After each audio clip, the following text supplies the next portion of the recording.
Good evening. Welcome to the February 18th edition of the Downers Grove Village Council meeting. We're glad you've joined us tonight, whether here or at home on YouTube. As is our custom, we'll begin the meeting with the Pledge of Allegiance. I pledge allegiance to the flag of the United States of America and to the republic for which it stands, one nation, under God, indivisible, with liberty and justice for all. Rosa, would you please call the roll? Mayor Barnett, Here. Commissioner Jose, Here. Commissioner Sadowski-Fugit, Here. Commissioner Gilmartin, Here. Commissioner Glover, Here. Commissioner Tully, Here. Commissioner Davenport. Here. Welcome, everyone. Hope you're warm. Chris? I am, sir. Next item on the agenda is a proclamation. We have a Government Communicators Day proclamation, which we do typically every year. But I had a couple of comments as a preface to that, so bear with me for a minute. Author and CEO Pat McMillan said of communication, excellent communication doesn't just happen naturally. It's the product of process, skill, climate, relationship, and hard work. So before I read this proclamation, I want to take just a minute to say thank you to Village Communications Director Doug Kozlowski.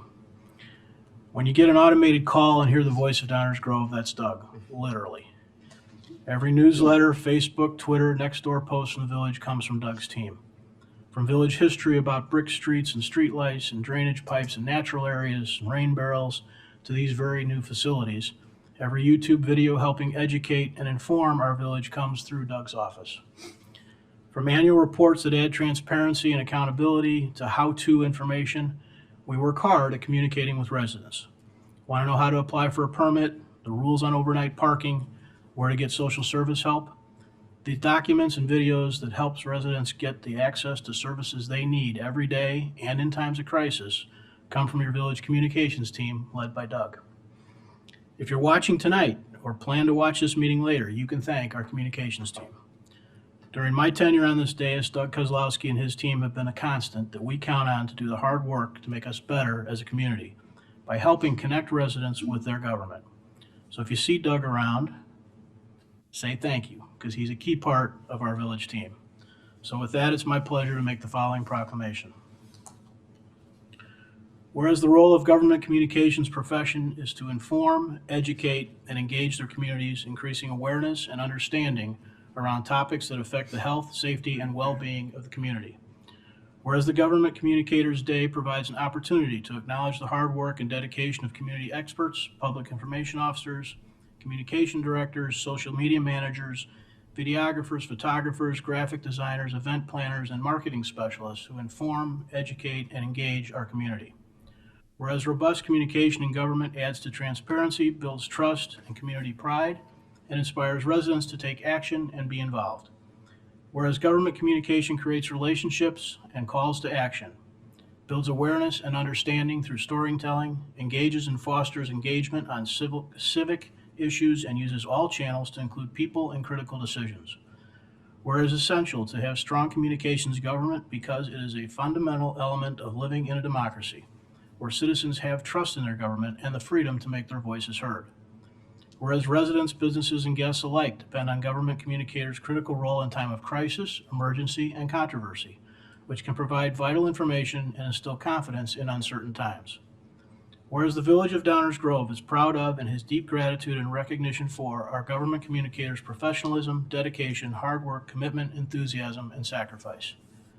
Now therefore, I, Robert T. Barnett, Mayor of the Village of Downers Grove, do hereby proclaim February 21st, 2025 as Government Communicators Day in the Village of Downers Grove, and encourage all residents and businesses to thank the members of the Communications Department who have dedicated their careers to ensure the village has effective, impactful, and successful communication strategies that resonate and are relevant.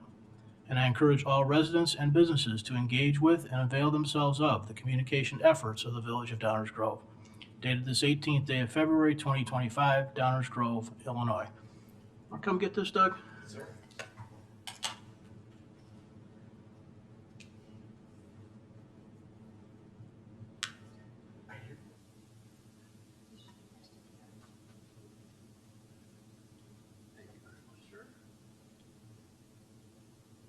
Screw this up. I got all of your guys.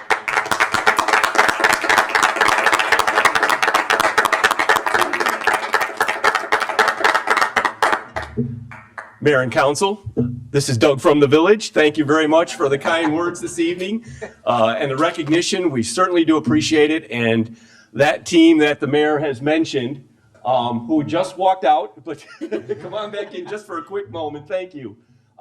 We have Janine Cerulli. She works diligently on our social media to get the word out fast, on time, and accurately. She also manages our website and handles a lot of the details, all the content, keeps that straight and ready to go. Chris Durlow is our video producer. Beyond compare, we are very fortunate to have both these folks working on the communication, and I thank you for congratulating our team. And the one person who isn't here is Don Wilson. Don Wilson is our production coordinator. He's back in the AV control room. Jason went back there to go get his picture, and we're going to include him with our post as well tomorrow. So thank you once again, and thank you. Couldn't do it without a team. Thank you.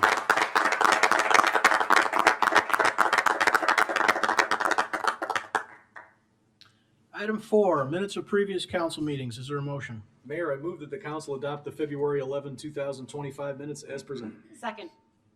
Any comments, questions? All those in favor say aye. Aye. Opposed? Passes unanimously. Item 5, public comments. This is the portion of the meeting where we entertain comment from the public on non-agenda items. There will be opportunities at other agenda items to add comment, but if you are here tonight with a comment about something other than what's on the agenda, please come on down and let us know what's on your mind.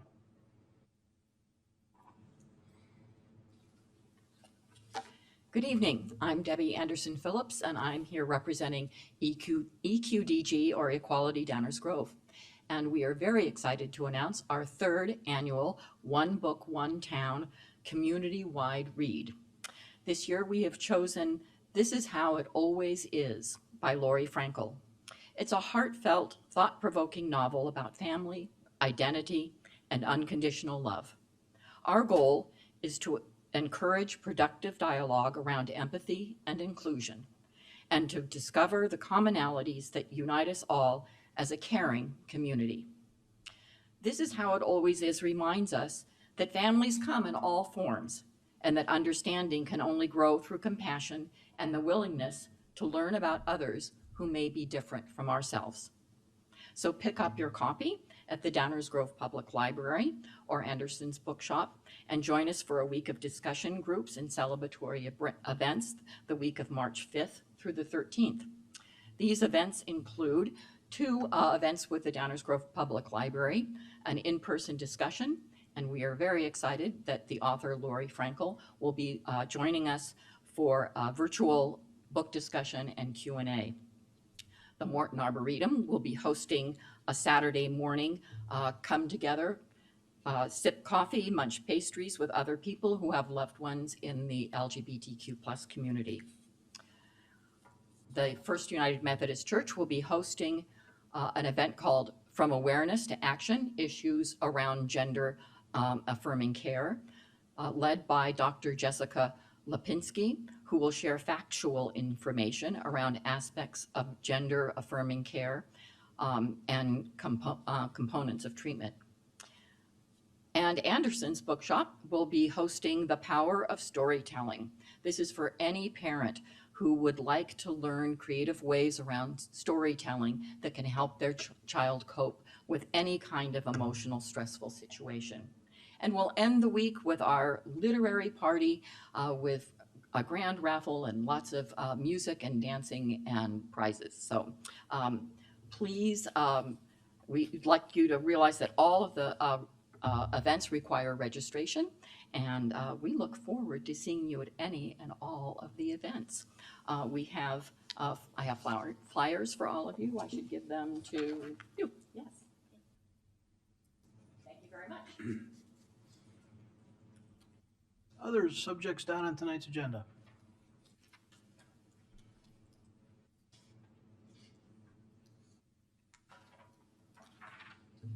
Hi, Clarinda Greco, 39 years working in Downers Grove and commercial building owner.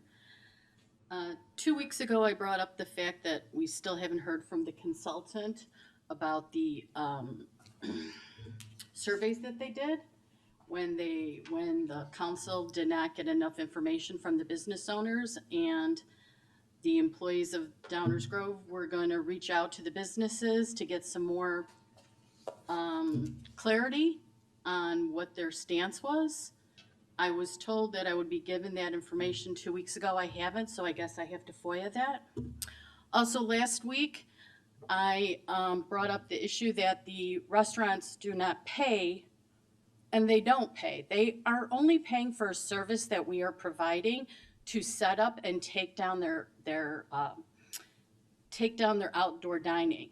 They're not paying for the additional square footage that they are getting in order to make additional money.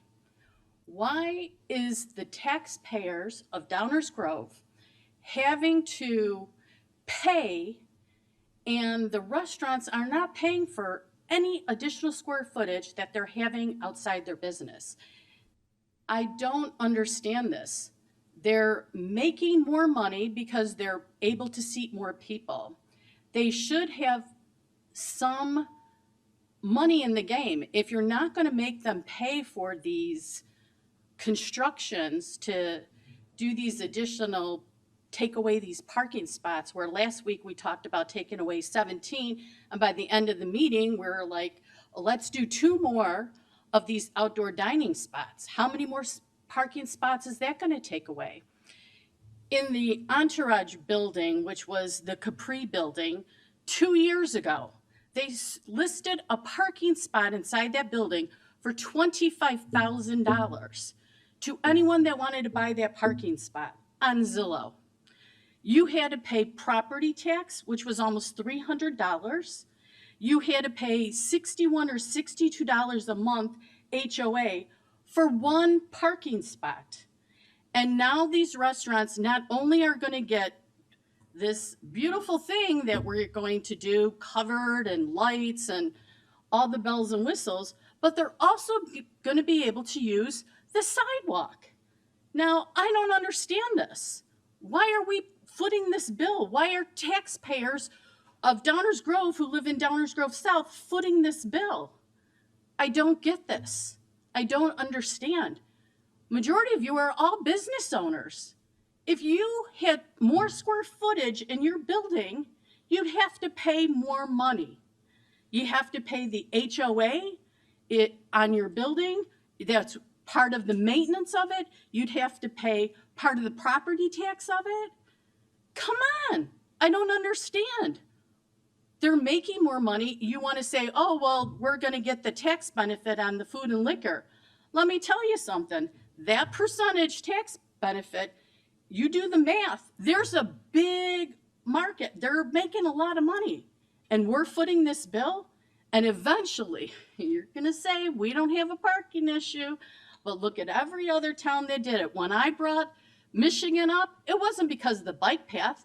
It was because they removed a whole side of parking on one side. And guess what happened 2 years later? They had to open up the city pocketbook, and they had to they're going to be putting the parking back. This is a little ridiculous, If we're going to be giving any business out there, instead of just paying for the maintenance of setting up their outdoor dining and taking it away, we're not even charging them for storage. They should be paying for whatever square footage they get, and it should be a lot more than $1 something. I'm sorry. I disagree with what you said, and I think you really have to consider doing something about that. Thank you.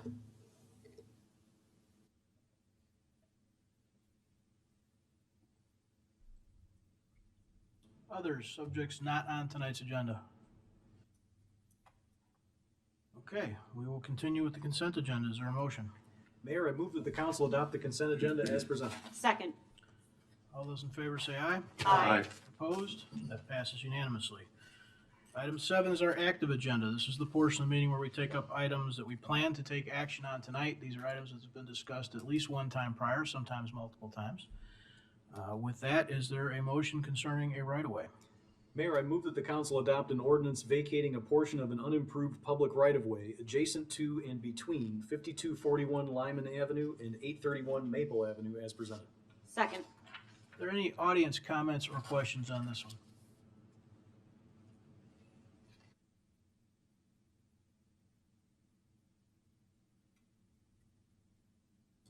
With this proposal, I think it makes sense.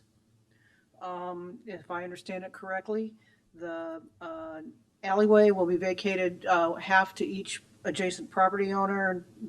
Each side will pay, the value of the property is $3,300 and change. Each side will pay half.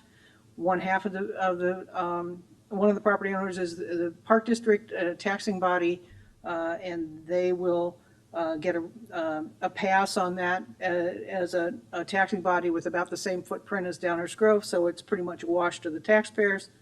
The other party is a private party and will pay $1,600 and change. That seems right to me, that it is a valuable piece. It has value, and it's being covered by a formula that's been studied and adopted over a number of years.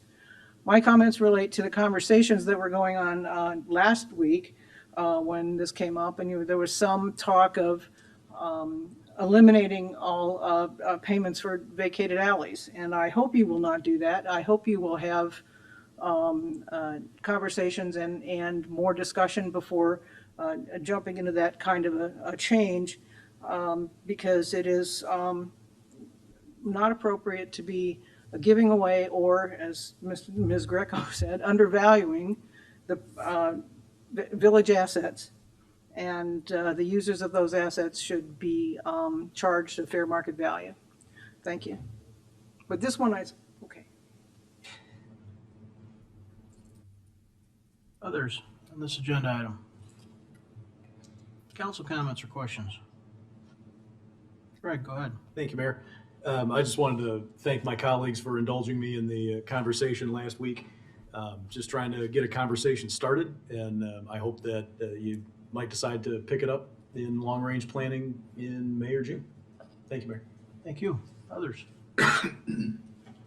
Chris, go ahead. Yeah, thank you, Mayor. I appreciate Mr. Lane's maintenance of the property in the past. I think it is a bit of a slippery slope to start giving away land without a thorough understanding, but I also appreciate the idea of discussion. I think that is necessary. It makes more sense for the Park District to have the fees waived given the same constituency. But we've got a clear policy on that now. I think it's a good one, but I am open to discussion with my colleagues if that's something we want to discuss. Thank you. Thank you. Anyone else? Yeah, Go ahead, I Dan. guess I'll weigh in briefly on that. I agree with Chris. I think it's a slippery slope to start just giving away the property for free, especially given a scenario similar as to this one, where if you offer the property to both adjacent owners for free, they're both going to want it. But if there's a cost associated with it, the one who actually needs it or is willing to pay for it is going to get it. But in this case, like the homeowner filed to use this property because he has a use for it, and then the adjacent properties are given the opportunity. Well, if it's free, of course they're going to want it. So I would imagine that the having a cost to it has other benefits other than just the value of the property as well. Anyone else? I'm looking forward to what I hope is a robust discussion on the reconsideration of our policy in the future. Rose, would you please call the roll? Commissioner Jose? Aye. Commissioner Sadowski-Fugit? Aye. Commissioner Davenport? Aye. Commissioner Tully? Aye. Commissioner Glover? Aye. Commissioner Gilmartin? Aye. Mayor Barnett? Aye, that passes unanimously. Is there a motion concerning Chapter 5 of the Municipal Code? Mayor, I move to adopt an ordinance amending Chapter 5 of the Downers Grove Municipal Code to prohibit cat declawing in the village of Downers Grove as presented. Second. Any comments or questions from the audience on this item? Comments or questions from the council on this item? Rosa, please call the roll. Commissioner Sadowski-Fugit? Aye. Commissioner Jose? Aye. Commissioner Davenport? Aye. Commissioner Tully? Aye. Commissioner Glover? Aye. Commissioner Gilmartin, Aye. Mayor Barnett. Nay. That motion passes 6-1. We'll move on to our first reading. This is the portion of the meeting where we take up items which we do not plan to take official action tonight. These may be continuing discussions or items we're bringing up for the first time. Dave, what's on the list? Thank you, Mayor Barnett. There are two items on tonight's first reading agenda, but we're talking about one property on Ogden Avenue, and I'll turn it over to our Community Development Director, Stan Popovich. Good evening, Mayor and council members. The item tonight before us is a special use and redevelopment agreement for 1250 and 1254 Ogden Avenue. The property is on the north side of Ogden Avenue between Vennard Road and Saratoga Avenue. Its site's roughly 1 acre. Currently, the site's improved with a one-story commercial building with access out onto Ogden Avenue and with cross-access and connections to properties on both sides of this one. Petitioner is proposing to demolish the existing building and construct a new one-story multi-tenant building with a drive-through on the west side of the building. If we look at the site plan, you can see the building here in the center. You can see additional landscaping put in around parking lots and improvements around that. We do have a pedestrian connection to the front of the building along with the sidewalk that's existing on Ogden Avenue. The drive-through is in a counterclockwise motion around the building. So it does meet all the requirements for stacking and location then as well. The petitioner will also be providing cross-access easements on his property, which will allow future redevelopment of the adjacent properties to connect through his property as well as we work towards reducing curb cuts onto Ogden Avenue.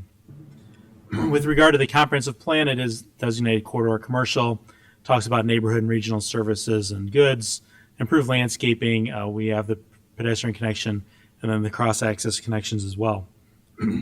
Excuse me, the Planning and Zoning Commission considered the petition at their February 3rd meeting and found that the standards for special use were met, and they recommended approval.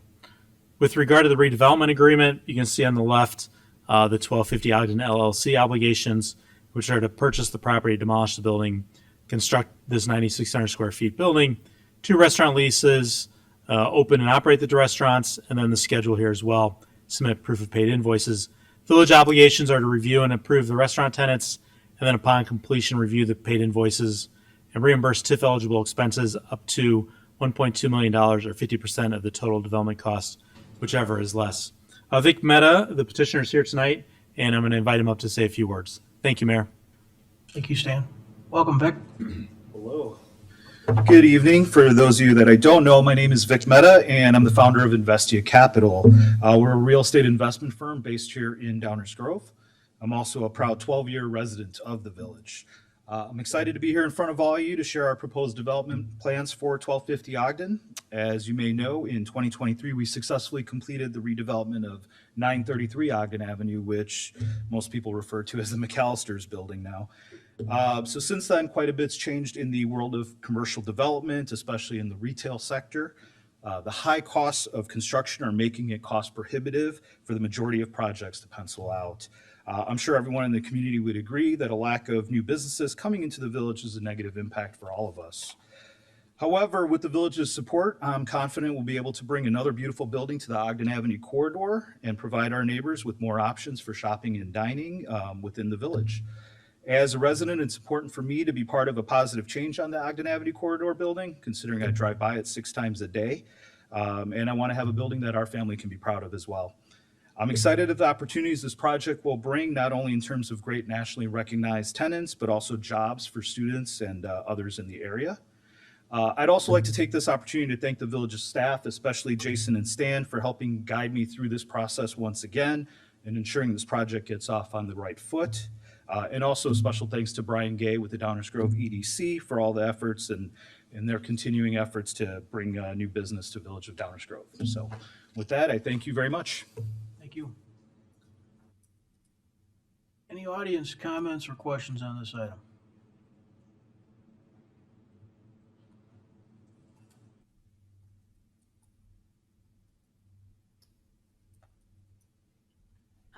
Clorinda Greco again. I don't even know how I started coming to these things. So if I'm understanding this correctly, they want over $1 million to help develop this? So does that mean that the developer's the one that makes this profit? They build this building? Do they not have to pay it back somewhere down the line? I don't know. It just seems bad business. I don't know. Maybe I grew up with a budget in my neighborhood and we didn't have any money and we clipped coupons and we did all these things. Understand that, it's going to generate somewhere, but somebody's making money. The developers are making money. They must be building these buildings like this apartment that's going up. The developers are making the money and we're giving them break after break. I just don't understand. This is crazy. I disagree. Thank you.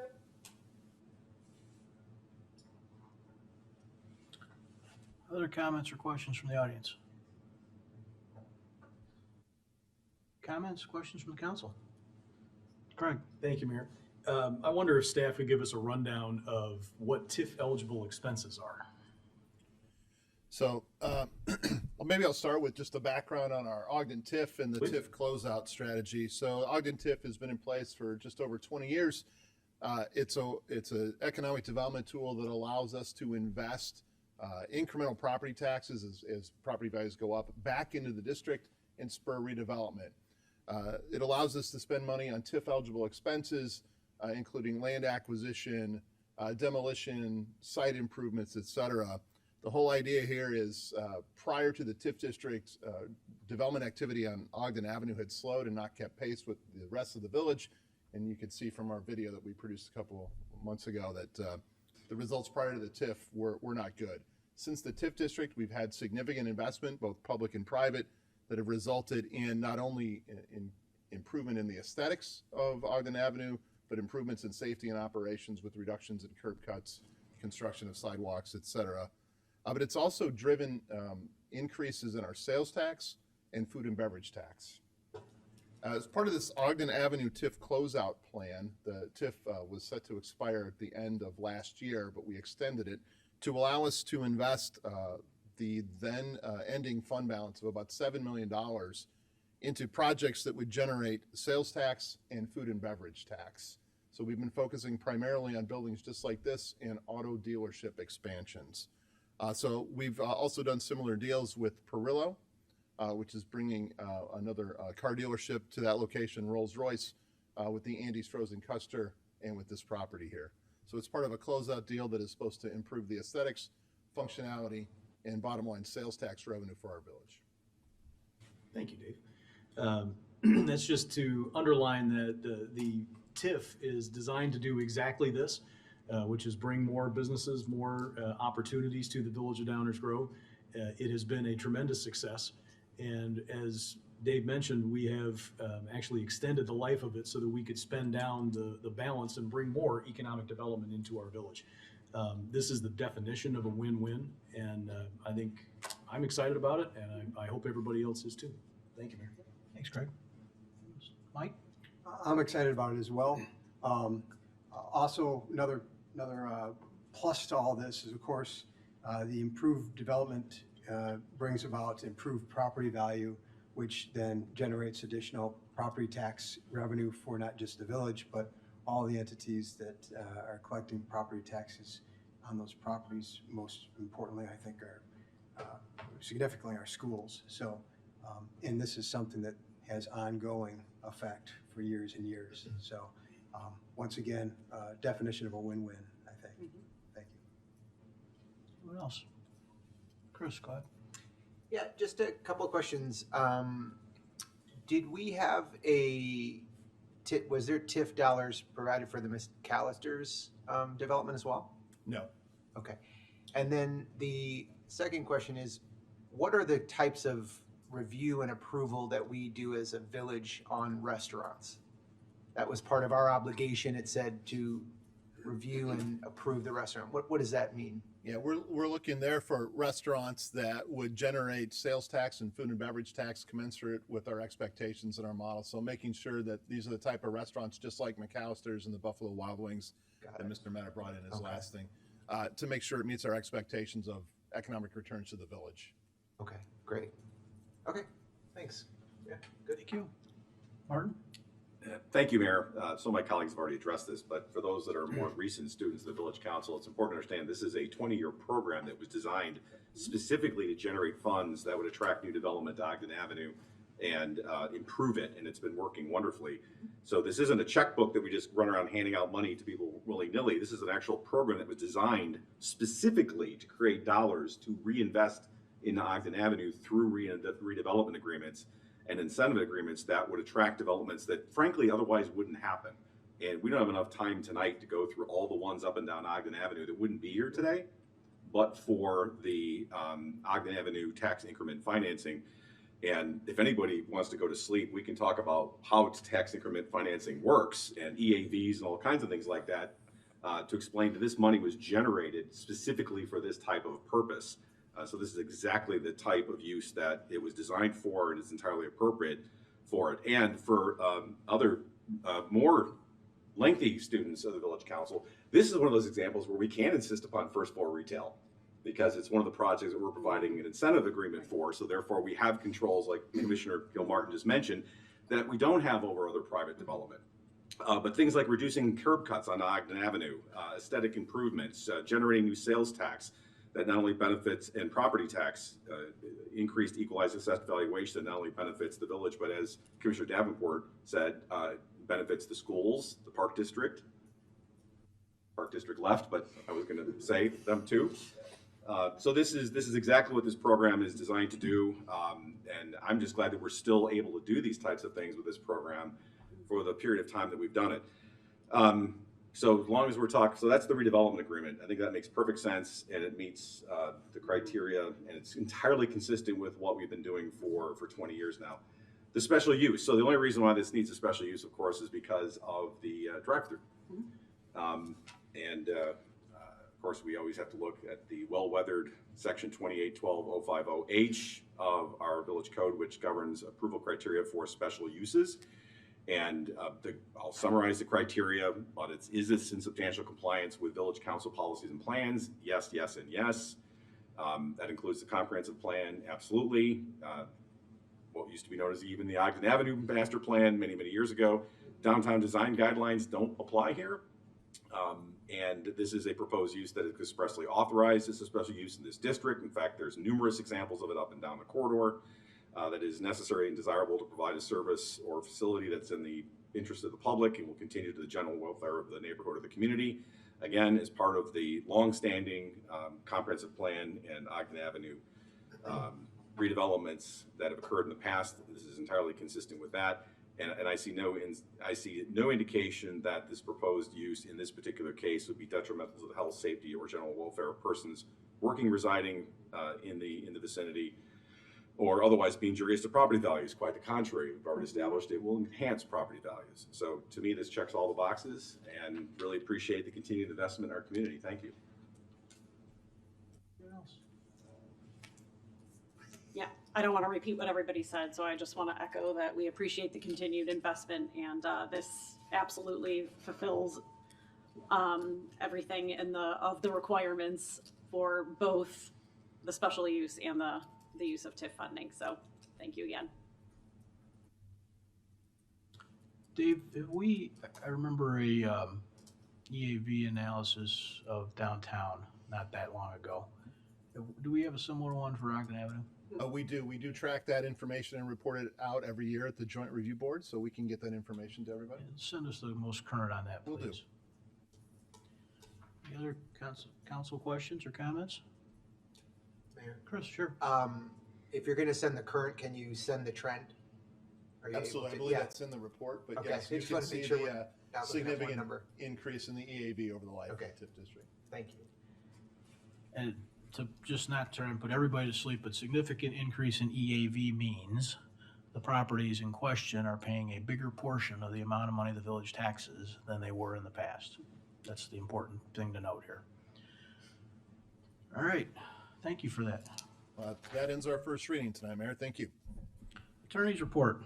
Thank you, Mayor. 2 items to present tonight. The first is an ordinance authorizing a special use for 1250 and 1254 Ogden Avenue to permit a drive-through. And the second is an ordinance approving a redevelopment agreement between the Village of Downers Grove and 1250 Ogden LLC. Both will appear on the March 4th active agenda. Thank you, Mayor. That is all. Thank you, Enzo. Mayor's report tonight. I have a resolution. Rosa, could you read this resolution, please?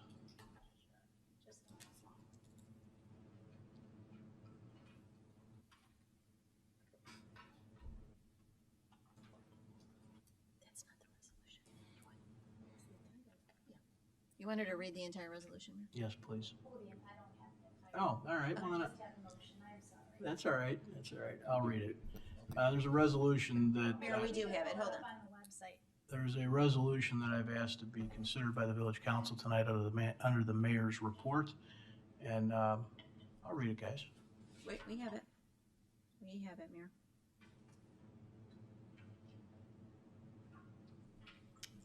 You want me to read it? I got it. Got it? You can read it? I can read it. Okay, a resolution establishing a joint ad hoc committee of the Downers Grove Village Council and the Downers Grove Library Board of Trustees. Whereas the Village Council of the Village of Downers Grove, considered the Village Council and the Downers Grove Library Board of Trustees, the LBOT, have held 2 joint meetings on January 2nd, 2025 and February 3rd of 2025 to discuss a framework for consideration of alternative Library Board of Trustees member selection processes. And whereas the Village Council and LBOT have determined that it is in the best interest of the village, the library, and Downers Grove residents to review and research alternative Library Board of Trustees member selection processes. And whereas the Village Council and the LBOT have determined that it is necessary and desirable to establish a joint ad hoc committee to review and research alternative Library Board of Trustees member selection processes. Now therefore be it resolved by the Village Council of the Downers Grove, of the Village of Downers Grove as follows. Section 1. Joint Ad Hoc Committee of the Downers Grove Village Council and the Downers Grove Library Board of Trustees established. A. The Joint Ad Hoc Committee of the Downers Grove Village Council and the Downers Grove Library Board of Trustees, herein referred to as the committee, is hereby created. The committee shall automatically dissolve October 31st of 2025 unless otherwise extended by the Village Council. And B, the committee shall consist of 4 members, including the chairperson. The mayor shall appoint the members of the committee as well as the chairperson, subject to confirmation by the Village Council. All members shall be appointed for the term of the committee unless otherwise removed. Section 2, Conduct of Meetings, Records. A, all meetings of the committee shall be open to the public and conform to the Illinois Open Meetings Act. B, the committee shall keep written records of all of its meetings and proceedings. Copies of all minutes should be forwarded to the village clerk. Section 3, Powers and Duties. The general purpose and duty of the committee shall be to 1. Review and research alternative methods for the selection of Library Board of Trustees members. 2. Seek and consider appropriate expert information. 3. Submit to the Village Council and the LBOT no later than September 30th of 2025 a report summarizing the attributes of 1. An elected Library Board selection process, 2. An appointed Library Board selection process, and 3. Any other alternative selection process. Number 4, hold regular meetings to discuss and consider accomplishing the above-mentioned items. And number 5, perform any additional duties and tasks as the Village Council may from time to time direct. Section 4, appointment. A, Mayor Barnett has made the following appointments to the committee. 1, Martin T. Tully, chairperson. 2, Leslie Sadowski Fugit. 3, Barnali Kahuntia. And 4, Nathan Williams. B, the Village Council of the Village of Downers Grove does hereby confirm the aforementioned appointments. Section 5, General Provisions. A, all resolutions or parts of resolutions in conflict with the provisions of this resolution are hereby repealed. And B, this resolution shall be in force and effect from and after its passage and publication. Thank you, Rosa. Can I get a motion concerning the resolution? Mayor, I move that the council adopt a resolution establishing a joint ad hoc committee of the Downers Grove Village Council and the Downers Grove Library Board of Trustees as presented. Second. I open it up for discussion on this. I'll start by just a little description. This is, I think, in keeping with the two meetings as mentioned and referred to in the resolution itself that we had with the Library Board of Trustees.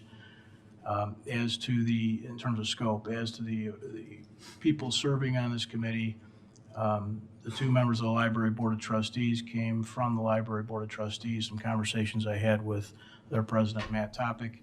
As it relates to the village council members, for some clarity here, Matt and I, in our conversations about trying to improve dialogue and communications and working together a little more, decided that he and I would be best served in that capacity by not serving on this board or on this committee. There are three members of this council who are either not going to be here or hopefully going to be here in a few months, which leaves a very short list of Commissioner Tully, Commissioner Sadowski-Fugit, and Commissioner Davenport. No offense to Mike, I thought that we could use a little bit of historical knowledge and sort of experience in serving up on this seat as it relates to appointing people and executing on the process. Commissioner Tully fulfills that, and that's why I selected him to serve as chairperson. Leslie is the almost most senior person in another month up here, and has, demonstrated on a regular basis that she's fully prepared and ready for every meeting, and contributes mightily. And so I thought for that reason that Martin and Leslie should do this, and that Martin should act as the chairperson. The other things that are in here that I think are important is that we get started and that there is an end date, and both of those things are listed. So any other additional comments or questions from my colleagues? Chris, go ahead. Sure. Maybe I'll save that for the council reports. I do have a few questions about the formation of this ad hoc committee, which is not something we've done a bunch of times. This would be the fifth one, I think, in 18 years. It is also an example of a committee that has two village council members on it that will actively participate. I have some concerns about how the resolution was drafted and how the members of this subcommittee were selected. And so just for some clarity's sake, some questions for staff. We have sections in our code that define the selection process of all the members of our established boards and commissions, correct? Correct. Correct. And there are multiple ways that boards and commission members are selected. So examples, mayor appoints, council approves, mayor appoints with state statute, village manager appoints, the library board, the village council decides. So different ways that members can be appointed to the various commissions, correct? Correct. Okay. And our code explicitly defines which appointer for each of those boards. It establishes that in our code, correct? Correct. Correct. We don't have any policy or anything on the books that defines or determines how ad hoc committee members are selected, correct? Not in our municipal code. Okay. So the method by which we drafted this resolution was essentially looking at old, or I should say previous ad hoc committee resolutions and following that process, correct? It does mirror the previous resolutions. It also complies with state law in appointment. Okay. So I think my issue is the way that this resolution came about. I just simply don't think that this type of committee has a precedent. It's not like anyone we've had in the past. It's not a standing committee. And of course, every committee that's ad hoc has a different topic. But I'm talking specifically about the structure and the expected outcome. I think it's very, very different. And I would ask staff and any member in the council here to just keep me honest, because I want to make sure the facts that I'm about to present are true. There certainly hasn't been an ad hoc committee comprised of multiple members of this council and other members from taxing entities, where one is an elected board, the other is appointed, merely to find facts on how one should be structured and the selection process should be structured. We certainly haven't had that. There has not been an ad hoc committee where we have had members on the council who were voting members. That, according to the information I received from staff, there was none there. There has not been an ad hoc committee by which a member of the council was named to the chair. And there has not been an ad hoc committee that was simply fact-finding. For the record, we don't have any boards and commissions that don't have recommendations as part of their formal scope. And the 4 ad hoc committees that were provided to us as examples by which this was a precedent of, the Housing, Historic Preservation, Comprehensive Plan, Human Services, were all recommending body. So by the nature of this being a fact-finding committee only, it is unprecedented. And so I feel there's nothing about this committee, the makeup, the structure, the scope, its timing, that is anything like the previous ad hoc committees. But now we have a resolution for an ad hoc committee whose members were selected by the mayor, a process that does not align with anything in our code, with a scope output unlike any committee we've had in the past. And as explained to me, it's all under the cover of this is how it's been done, which, given the attention this topic has drawn and the motivation for more transparency from this group, I think at best is short-sighted and will not necessarily, doesn't lend itself to a collaborative outcome. I think all of this could have been done in a much more collaborative way. The committee could have been established without appointments, giving the council an opportunity to have a discussion in executive session, much like the way the current process is for other board members that we appoint by the village council. And that would also give the fellow commissioners the same courtesy we give other board applicants, the opportunity for protected dialogue in an executive session as it pertains to staffing of the village. Having said all that, I understand there is a desire to get this committee to work. So here are my comments on the resolution itself. First, I support all of the board members named to this committee. I trust they will have the time to commit to this process, and I'm sure they will do a great job. One thing that was mentioned was in the resolution, it talked about reviewing alternative ways. I would like to ask that we add the review is also the current way as well. So if we're just talking about alternatives in the resolution, I'd like that to be added, a review, since we're fact-finding of the current method as well and the pros and cons that have been stated as a objective of this committee.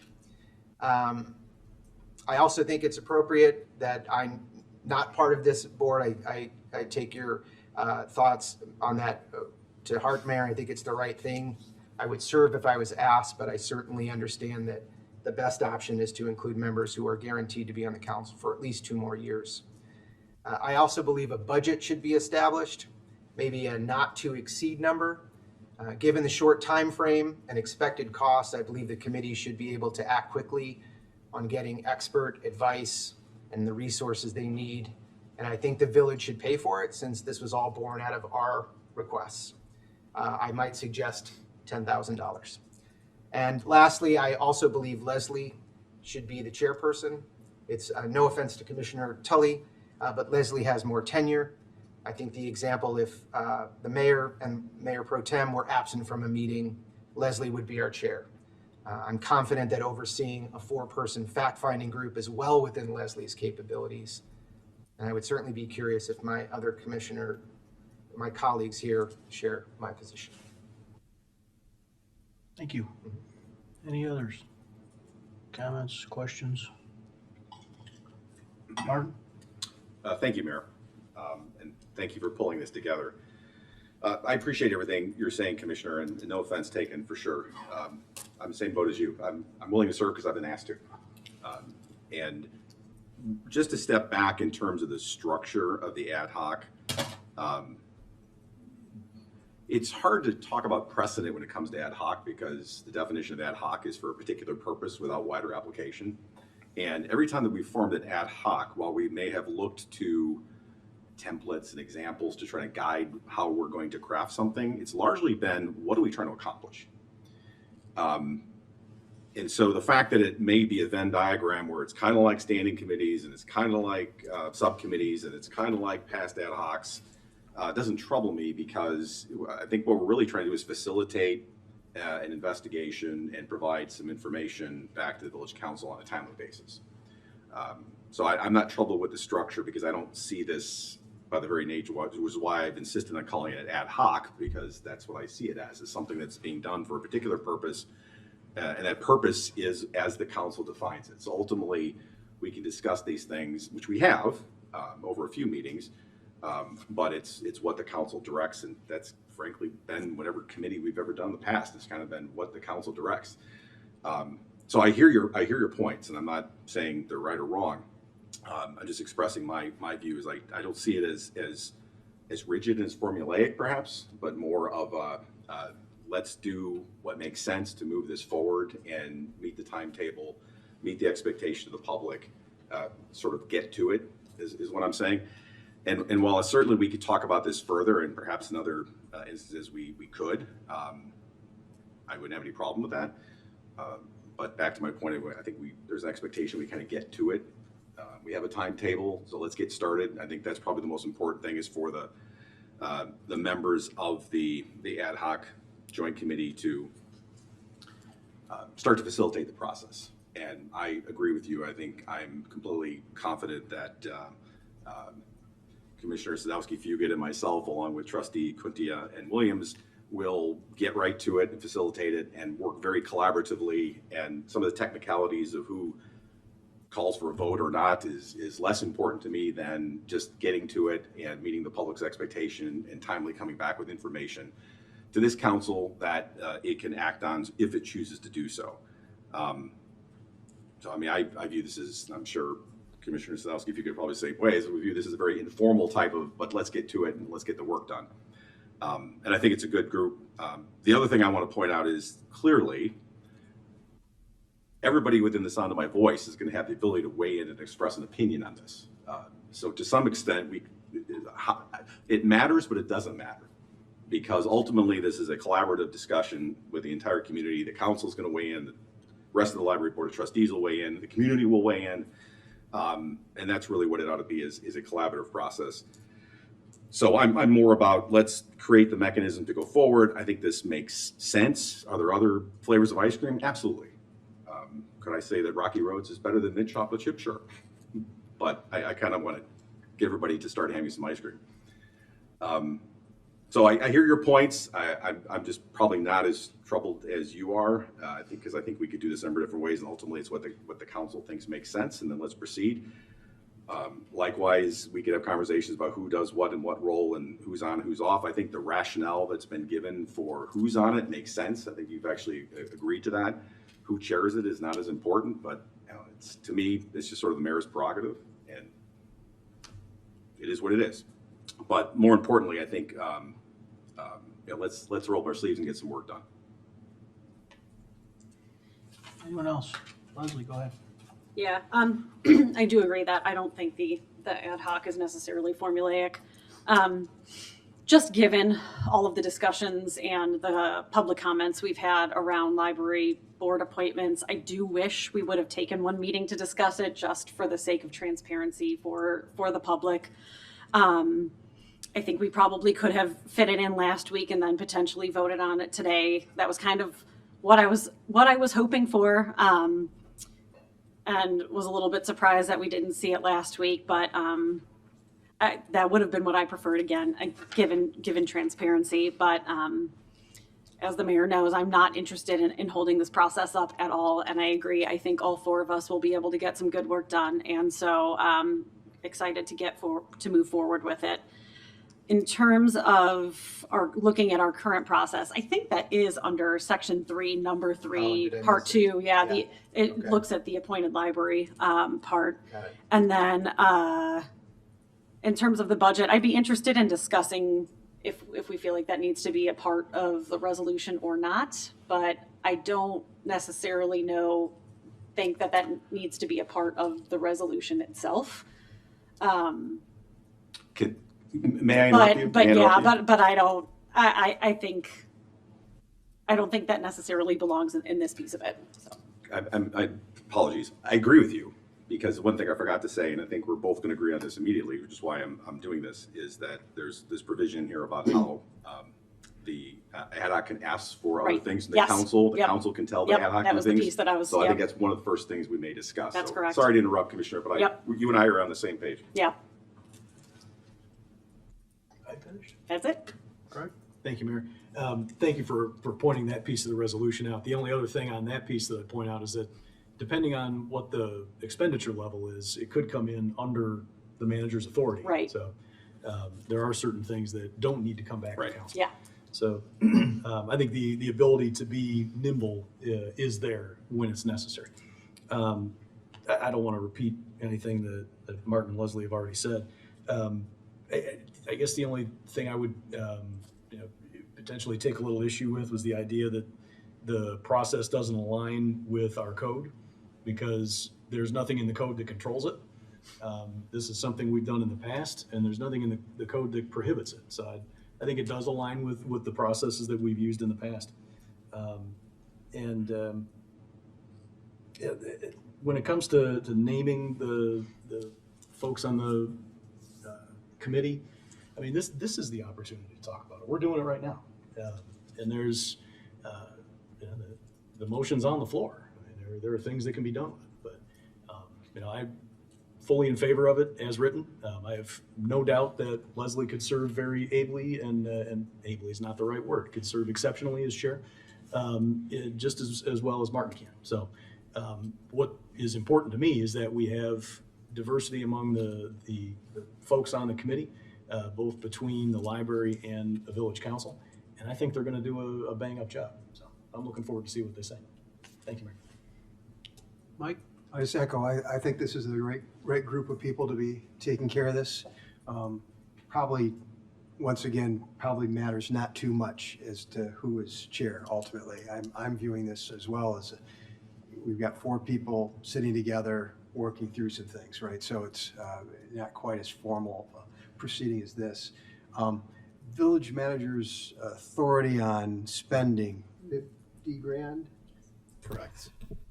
So I would not be comfortable with say a 50 grand expense without knowing about it first. I would want to have some say at the council level on that. So I don't know how we can address that, but that's something I would not be comfortable with. Yeah, that on something like this that is clearly council driven and ad hoc in nature, even if it's under my spending authority, I plan to bring those expenditures to the council for authorization for a variety of reasons, including alignment, first of all, with the council, and transparency, and the unique nature of this approach. So we answer that in the council questions that way too. So we'd bring it to the council. And not to interrupt you, Commissioner, but I highly doubt the 2 members of the village council are going to start spending money without making sure we have Absolutely not. approval from everybody else. Well, I would assume so. I would hope so. Go ahead, Chris. Yeah, I guess said another way, the council then could choose not to approve those expenditures, right? Sure. Yeah, I think that's an important distinction in terms of what ability we're affording this committee. And how I think it could be potentially hamstrung. If we decide as a council not to approve fact-finding help, it sort of deflates the committee's purpose. Any other comments or questions? I am certainly not going to suggest that. Me neither. And second of all, I just want to go on record to say that I agree with you that I think that the village should foot this. We've talked about that. We talked about that at the last meeting, and that was pretty clear. I think I was pretty specific with it, in fact, and I think it was met by head nods entire up and down the line of folks there. Is there a reason that it's not in the resolution? Because I don't know a number. Then we haven't asked for any money. Nobody has a number. Nobody knows what it's going to be. Yeah. That's why we're putting 2 very capable people to serve in our stead, and our village manager, as has been noted, is not likely to just write checks. That number is not a freedom thing. It's a necessity thing occasionally, and there's lots of instances in the past where even within the authority there is still an effort to include the council in the process. I think that makes perfect sense. I think given the compressed time frame this committee has to work under. I just hope those requests can come and get approved quickly. Any other comments or questions? Rosa, would you call the roll? Commissioner Jose? Aye. Commissioner Sadowski Fugit? Aye. Commissioner Davenport? Aye. Commissioner Tully? Aye. Commissioner Glover? Aye. Commissioner Gilmartin? Nay. Mayor Barnett? Aye, that motion passes 6-1. That ends the mayor's report for this evening. Council member reports. This is an opportunity for council members to report out on goings-on in the community that they think the community should know about and hear from here. Hear from here, that didn't make sense, hear from the dais. As well as other groups that they may be working with that they want to update the council on. So we'll start to my right, Mr. Davenport. Yes, thank you, Mayor. I learned this morning about a need at the Sharing Connections here in town. They're in desperate need of dishes and silverware and what have you. So if you happen to have anything sitting in your basement or in your closet or something that you haven't used in years, they'd sure appreciate it. They have a real big need right now for those things. So Sharing Connections here in Downers Grove would really appreciate your help. Thank you. Thank you. Danny. No report, Mayor. Thank you. Leslie. No report, Mayor. Thank you. Martin. There are only 121 days left until Rotary Grove Fest. That's all I have, Mayor. Chris. Thank you, Mayor. I think in the spirit of Government Communications Day, I think I'd like to address a little bit of government communications breakdown that happened last week during commissioner reports. As a side note, had I known that we were discussing the resolution we were talking about this week, I would have saved my comments for that time. After commissioner reports, the mayor's comments that followed mine insinuated that I was trying to reopen a meeting or spring something on us, or claimed it was bad process, and I would just like to set the record straight. First, I explicitly told the mayor on February 7th, the Friday before the last meeting, that I had planned to make comments regarding the second joint meeting due to my early departure. I was clear in email and on the phone with staff and the mayor that I planned to share my comments on the second joint meeting after reviewing the minutes and the video. I, in fact, even alluded to the desire to make additional comments at the joint meeting as I was leaving. The email exchanges between me and staff and the mayor clearly demonstrates my effort in seeking good process, asking for specific guidance on at what point in the meeting I should make my comments. The mayor subsequently called me Tuesday afternoon, the day of the last meeting, suggesting that I share my comments during council report, stating, "The minutes are the minutes, so those don't change. So just do it during council reports." No mention of bad process or reopening topics, just a cordial call with clear direction, dare I say process, from the mayor on when I should make those comments. We actually had this same situation play out after the first joint meeting. To no fault of his own, Commissioner Jose missed the first joint meeting due to illness at home. And at the very next council meeting, I assume after watching the video of that meeting, he used his commissioner report to comment on and share opinions about that meeting. Now, to be fair, Commissioner Jose was certainly not as long-winded or pointed as I was last week, but he still provided commentary and opinion on what his thoughts were on the first meeting. There was no cry of bad process or surprising anybody or reopening that meeting. It is simply what I believe his prerogative during his commissioner reports to share his thoughts. In that very same meeting, Commissioner Tully addressed a concern that a citizen had brought up regarding the intersection of Washington and the tracks, saying that it was something we should be looking at. You could hear Commissioner Davenport verbally agree. Yet that intersection was part of a meeting 2 or 3 years ago. Did anyone suggest Commissioner Tully was reopening that discussion in bad faith? Of course not. He was merely sharing his experience, his opinion on a village-related topic, a privilege that I share. The bottom line is, I had to leave a meeting early. I wanted to get my comments on the record. I informed staff and the mayor of my intentions. I received direction on when those comments should be made by the mayor who runs these meetings, and I followed through on that. No surprises, no process avoiding, nothing except me exercising what is afforded to me as an elected member of this body. So you can disagree with me all you like, tell me that I'm wrong. That's part of the process. But I will not be held to a different standard because we don't see issues the same way. That is bad process and that is bad governance. Thank you. Greg? Nah, no report. Thank you, Mayor. Probably should have no report too, but suffice it to say, I see the world a little differently, particularly as it relates to the transactions and the email that talks about, in light of my early departure, I have a couple of comments, which is very different than I'd like to comment on the tone of the meeting and what I think and how I think other board members were treated. So we can continue to debate this, but probably not here. We probably should do this with you and I. Clarity is a good thing and communication is a good thing, and clearly you and I don't have it right now. Let's continue with the meeting. Dave, we have a manager's report. We do. We have a continuing discussion of the Guiding DG suite of projects. Tonight, we're going to talk about the comprehensive plan and related projects, particularly the comprehensive plan focus areas. In a minute here, I'm going to turn it over to our Community Development Director, Stan Popovich. But I also wanted to note that our consultants who are leading not only the comprehensive plan, but coordinating the Guiding DG efforts are also here. Practice lead Josh Kuntz and Oscar Martinez from Halcyon Levine are here as well. So now that I've given Stan enough time to pull up the PowerPoint, I'll turn it over to Stan. Thank you, Manager Fiedman. Good evening, Mayor and Council again. As Dave noted, we'll be talking about the comprehensive plan, particularly the preliminary focus area frameworks. So tonight we'll be going over these items, project status, real quick where we are, our preliminary focus area plans and opportunity sites. I'll explain opportunity sites. 3 areas we'll be talking about is West Ogden, Belmont Road, and 75th Street. And then we'll go over next steps. After we get through West Ogden, we'll stop. After we get through Belmont, we'll stop and get comments. And then 75th Street, we'll stop and get comments as well.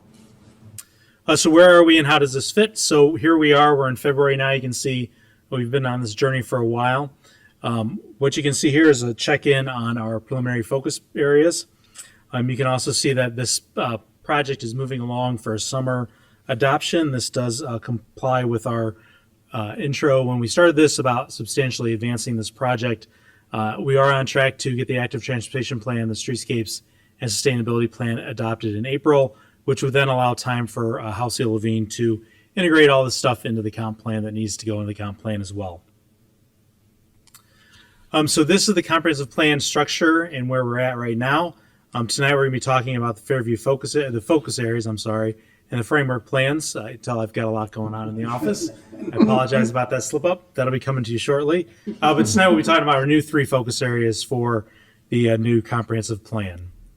So our preliminary focus area plans. So a focus area is really an area with some unique characteristics and where we might anticipate some change. It can include neighborhoods, corridors, a combination of both. And it's areas where staff and our consultants are looking and see, hey, there's potential for future growth or for some change. So in discussing with Halcyon Levine and staff, these are the 3 areas we talked about: West Ogden, Belmont, and then 75th Street. So in November, we had a working meeting with Downers Grove Economic Development Corporation, village staff, and Halcyon Levine, where we got to have some fun with markers like everybody loves to do, and I especially love that. So that was cool to sit down and go through here. And as part of that, we identified some opportunity sites where we thought, hey, this might be a really great place for Halcyon to take a look at to see what could happen in these areas. So opportunity sites are sites that are available for development either now or in the future. Principally, they're privately owned. You'll see as we go through this process, you'll see some sketches about what could happen. Those are not village proposals. Those are just ideas about what could happen if a developer wanted to move forward with a proposal at that area. But it's not anything that the village is taking a key role in to develop those plans, but really just to provide some options when people come and ask us what we want to see there. There are key sites and key locations. They are typically front a corridor, and they could positively change the surrounding area, and improvements will make a major difference and set the tone for the area. This is very similar to the catalyst sites that are in our current comprehensive plan. Halcyon Levine did a really great job of taking what we talked about at our meetings and saying, hey, this is a design toolkit that you can use. We can use this not only in the focus areas, but throughout the community as well. In talking to what we've been moving forward with, On the other plans, I think there's probably some wordsmithing that we can do here. Bicycle improvements, maybe that changes active transportation improvements. Managing natural areas, I think based on our sustainability plan. So there's probably some more coordination that we have to do on language with all the plans too. And as where we get clear council direction moving forward with adopting these plans in April, that's where House Hill and the staff will be looking at these to make sure that language is consistent and how we identify things in each of the plans are consistent as well. So we'll move on to the first area, which is our West Ogden Avenue area. So this starts at I-355 on the west, which is on the left-hand side of the screen, and goes through Lacey Road on the right. You'll see a legend on the right-hand side. I'm not going to probably hit on all of these things in each of the areas that you'll see on the mapping, but the legend is consistent throughout. And if I hit on one thing in one area and you see green squiggly lines in other ones, it means the same thing there as well. So the first thing is that we've identified a gateway sign here on the west side of Ogden Avenue, a welcoming sign to the village. We talked about branding and how important that is to the village to let people know they're in the village. Next, House Hill is identified in some pedestrian crossing improvements across in Ogden, and then the Ogden, Warrenville, Finley, Belmont intersection as well as we go more to active transportation.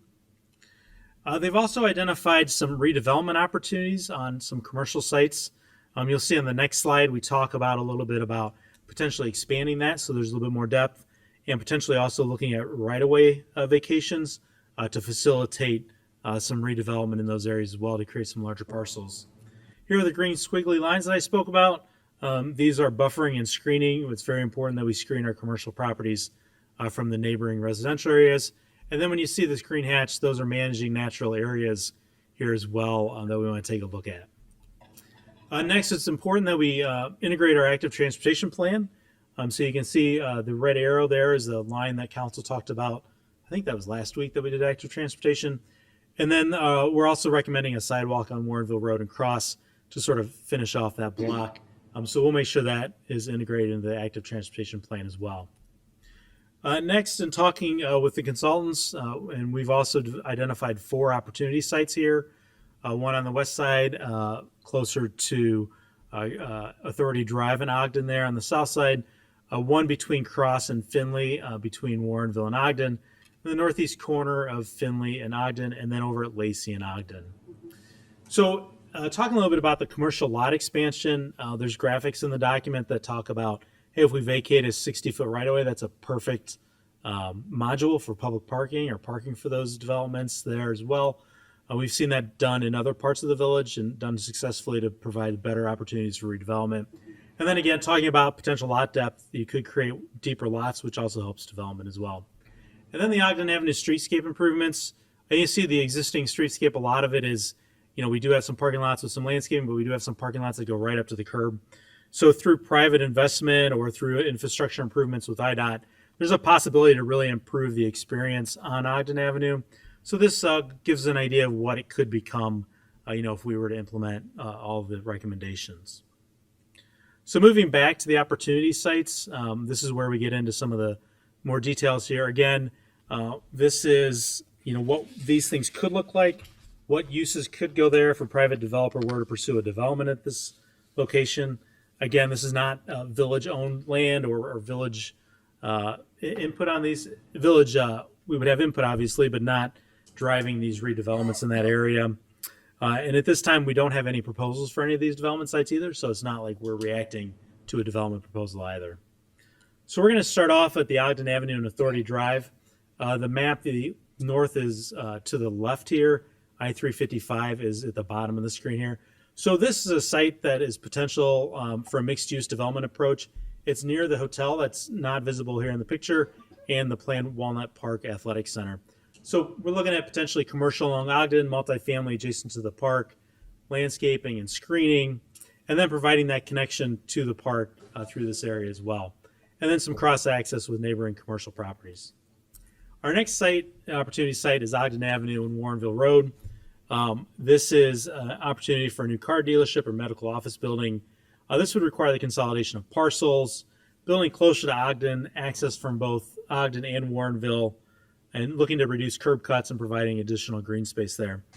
If it wasn't one big site, then we could do potentially commercial along Ogden and office or flex along Warrenville Road there, as Ogden is, all the principal commercial properties there on Ogden. Our third opportunity site is at Ogden and Lacey Road. The relatively new PackyWeb facility is directly to the south on Ogden Avenue there. The size and proximity here, we're adjacent to some multifamily and to some single-family neighborhoods. So this, we believe, might be a great opportunity for some multifamily. Based on its location, this might be some attainable housing as well, just based on location instances here. Buildings should front Ogden. We want to put the parking in the rear, and we would want a buffer between residential and commercial uses. And what we see in a lot of the new residential coming forward is there's a lot of community assets, whether that be plazas or pet-friendly spaces. I think everybody's got a dog or a cat nowadays. So we're really having some space for pet-friendly spaces as well. Our last site, and you'll see this in all of the focus areas, House Hill has done a great job mocking up some ideas for us, just with some dimensions and some ideas here. So at Ogden and Finley, you'll see there's commercial in the front along Ogden. They're calling for office or flex in the back. You see the large, bless you. You see the large parking lot there as well. This concept shows 2 access drives off of Ogden Avenue to get people in and out of this location. And again, this is just a concept, so building locations might change, but obviously just trying to get an idea out there. And then I've identified sort of the key pedestrian connections, so along Ogden, and then going through the center there to the office flex spaces, and then some other connections. And you can see just based on the light gray or brown color there, those would be sidewalks or pedestrian accesses back.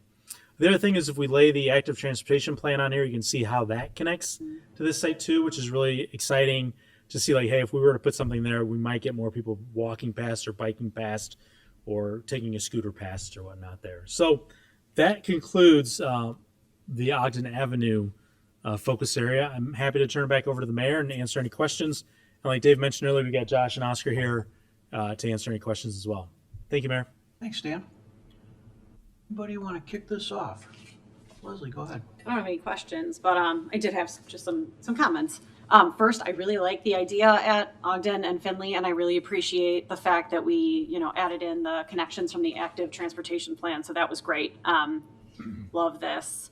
One idea that I would have, and I'd love to hear what others thought about, was that at Ogden and Lacey, so 3, when we talk about potential multifamily and attainable housing, it's not too far from Midwestern. And so if we thought about attainable housing or, thinking about maybe some mixed income housing there, it could be a really good option to have something for some of the students or young professionals who would be looking for housing in the area. So that could be a potential place that we could be looking for that.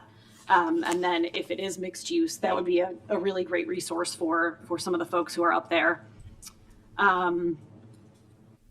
And those were kind of the two big ideas that I had. But other than that, I'm really happy with the thoughts on this Ogden. I know that this is a difficult one just because of the size of the lots. I know that lot consolidation can be a concern. That was, something that we talked about. And this is the pie in the sky ideal and not necessarily something that we can make happen in the next 5 to 10 years. But I think the vision is really what I would be looking for. So those are my initial thoughts. Thank you, Mayor.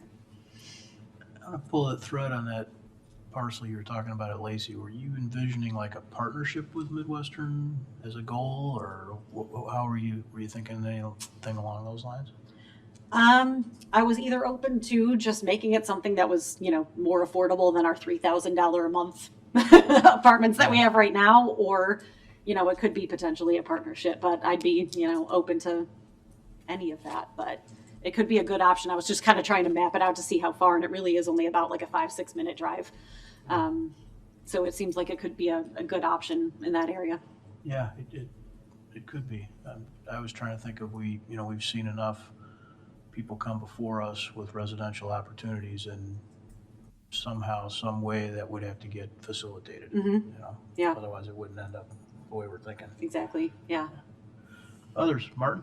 I'll pull on that thread a little bit further. I think it's a great idea and a suggestion, because we know that Midwestern University and Dr. Geppinger in particular are very visionary and are always looking at ways to expand. So wouldn't be surprised if that didn't come to pass. They have an amazing talent for making things like this happen.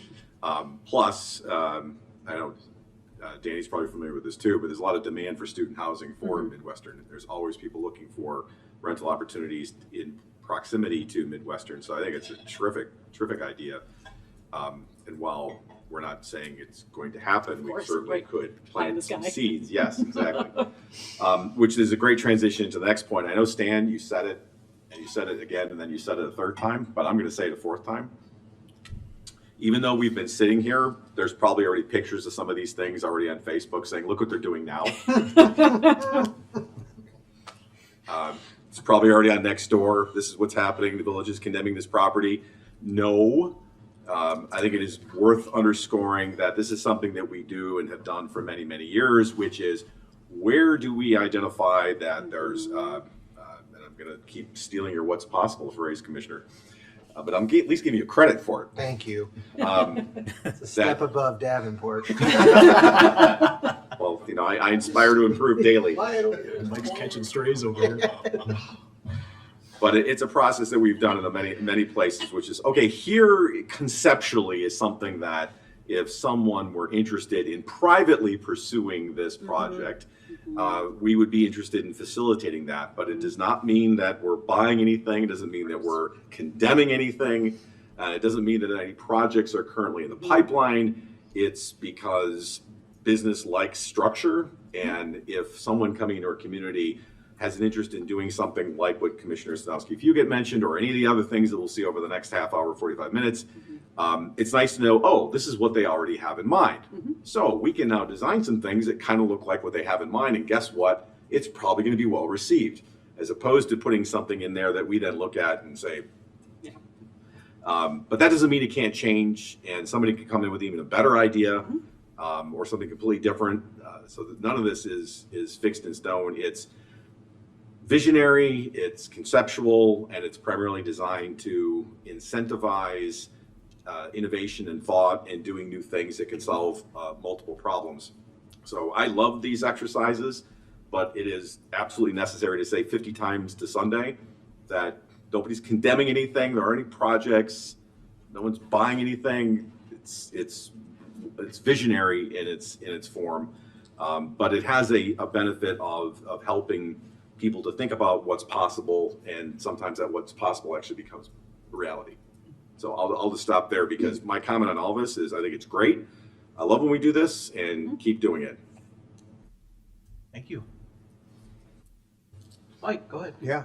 So just further the teaching moment a little bit more. We've been engaged a lot in the Fairview focus area, right? And this is more of that, right? Fairview was something that we wanted to run ahead with and really get moving along, and that was kind of a first priority in terms of these planning discussions. But this is the same process, right? And ultimately, this is the kind of process we need to go through in order to arrive at what should the right zoning be in this area, and what should the right infrastructure be in this area to support those things that we think would be wonderful in these spaces. So I too think that this is just a dynamite plan. All the toolkit and all those pieces. I just love seeing it all come together here. One question I seem to recall that there's some changes in the works for potentially with what's happening with Warrenville Road as it comes into Finley. Do we have any idea on what the status of that is with, I think, the county, and how that might impact what we're doing here? I forgot to ask this question in advance of the meeting. So so at the intersection of Belmont, Finley, Ogden, and Warrenville, there's been some preliminary discussions about that, about improving that intersection, potentially making it more of a complete street in that area with different facilities, and then working out the turning and how things move, and turning lanes and through lanes. And so it's a larger sort of discussion. Okay. And then, so we'll hear more about that going forward. And then kind of playing on the residential side of this, I mean, I think pretty much due north of here at the old Fry's Electronics. Midwest is planning to do something right there, so there's some synergy maybe happening there. So I really love that sort of creative thinking, Leslie. Really terrific idea.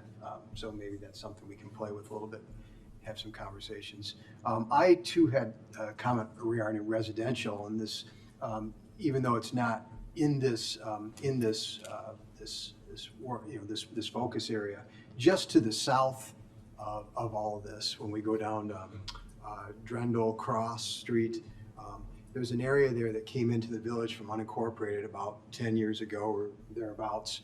And of course, when we bring everything into the village, we bring it in initially with the most restrictive residential zoning. And so everything there you see, if you were to look at the zoning map, you'd see a lot of it is all zoned R1 with these little pieces of R4 kind of plugged in there.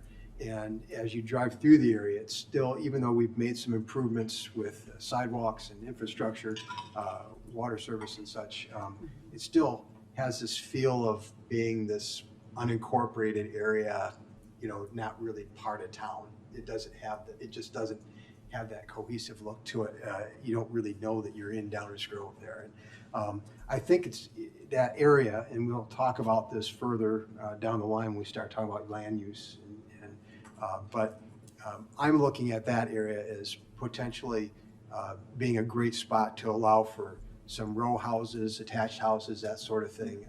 And so if you think in terms of R4 zoning, R5 zoning, similar sort of environment, but there's a lot of homes there are some really small, tiny things there, some things that look like they're in disrepair. There's some other homes that are well kept, and then there's also been a few new homes built in and around there. But I think it's an opportunity area, right, in terms of maybe providing some more opportunity for more types of housing that can be a little bit more affordable for someone trying to come into town, and it might also, by providing some more possibilities in terms of what's allowed, might help to spur on some of that development, because it's been, if you look in the area, there hasn't been a whole lot there. You'd think there might have been more by now, especially given the location and such. So I'm also looking at that area to the south, and just wanted to bring that up as a point of conversation, so you're not surprised when I bring it up again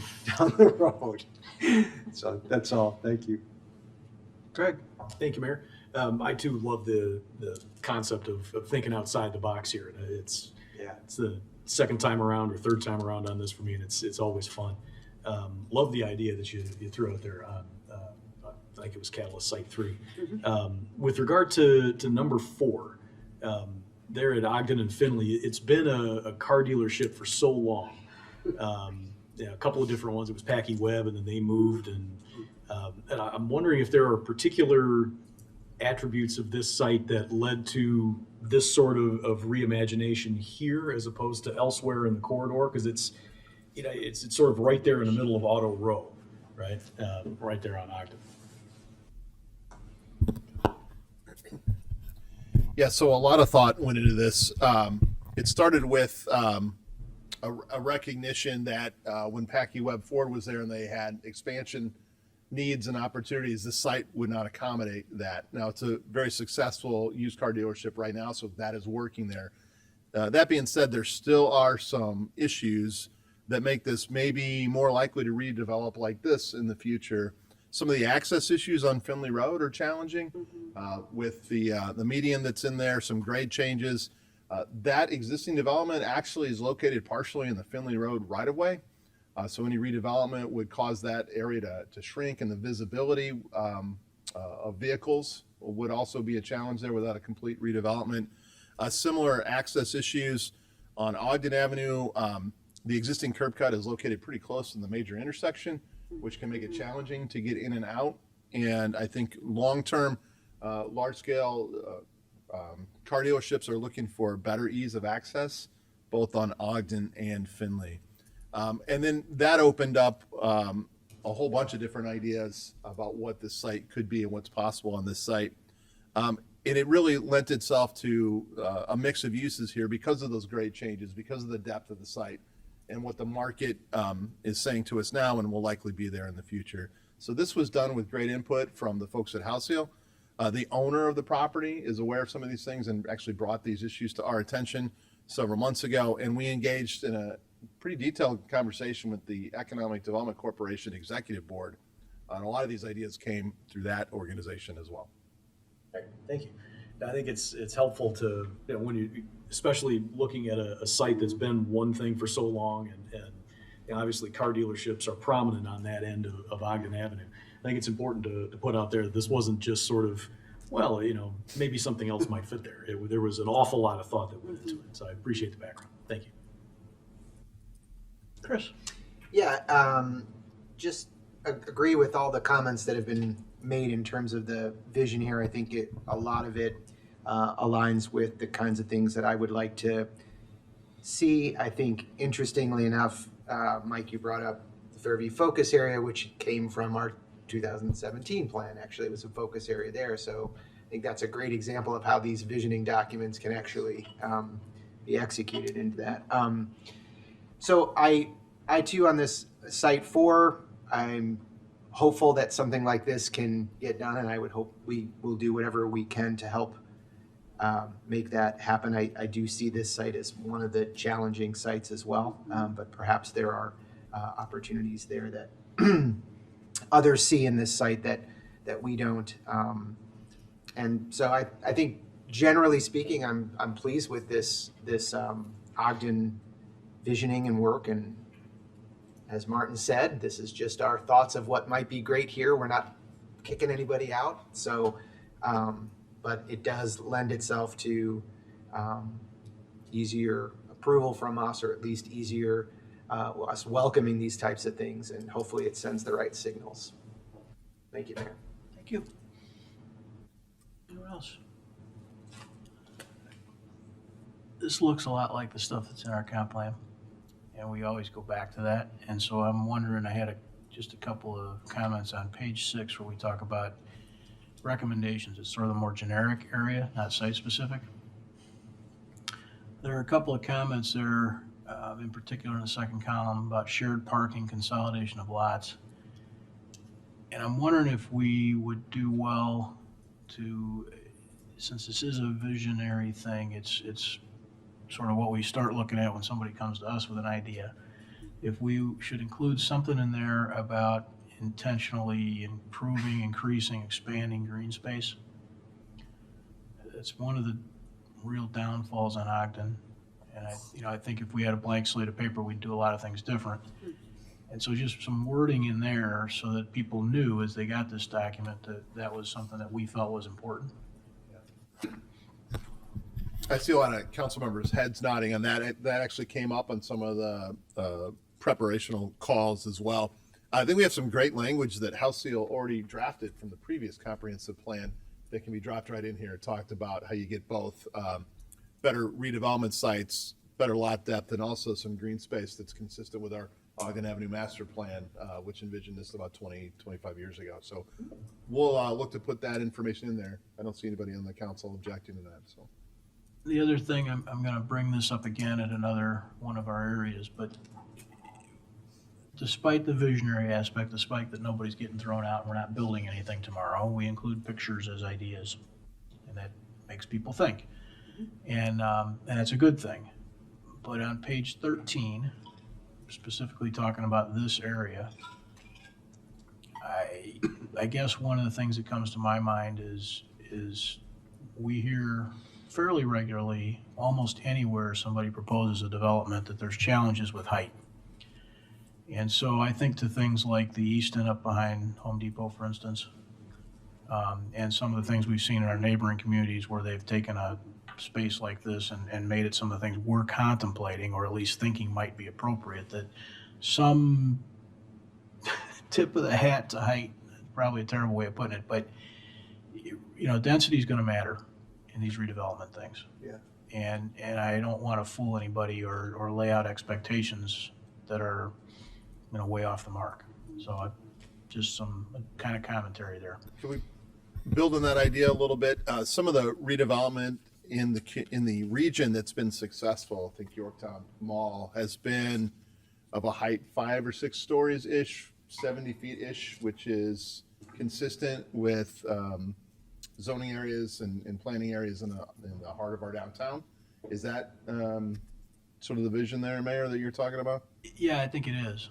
Yorktown came to mind as it's not exactly the same as the car spots, but the idea of trying to put residential space in what was formerly sort of not even considered space, right? Like these kind of places. Yeah. It just seems likely to me that for that to work, it's going to require some heavier density. And so I don't like the idea of just putting a couple of one-story photos in for future conversations. Other council member thoughts on that? I agree, 100%. I hadn't thought about specifically residential there, but certainly more height is, if you're gonna put it somewhere, Ogden Avenue would seem to make sense. Yeah. I mean, are we talking about all the sites on Ogden or specifically 4? Or 4 and The one less than 3? photos on page 13 are what jumped Yeah. out at me. Yeah. There's Yeah, some sort of okay. example Yeah, photos. yeah. And, Oh, the and- models you mean, right? yeah. And I see. Yeah. Particularly if you look across the street. Yeah, and you know, the other reality is that for the various housing that we do have up and down Ogden Avenue, it is all 3 and 4 story kind of stuff. And even that's, the stuff that's 20, 40 years old is 3 and 4 story kind of stuff, so. Okay, we'll work with planning staff and House Seal to see how those ideas could fit into this focus area. The other piece of information that I'm interested in, and really probably doesn't go in this report, but might be interesting for all of us. Do we have any pedestrian usage data or survey about willingness data as it relates to Ogden Avenue? I always am a little skeptical of pedestrian access on Ogden. We can check and see. We'll have to review some of the existing conditions memorandum and other sources to see if we have any existing information on that. Anyone else on this area? Let's continue.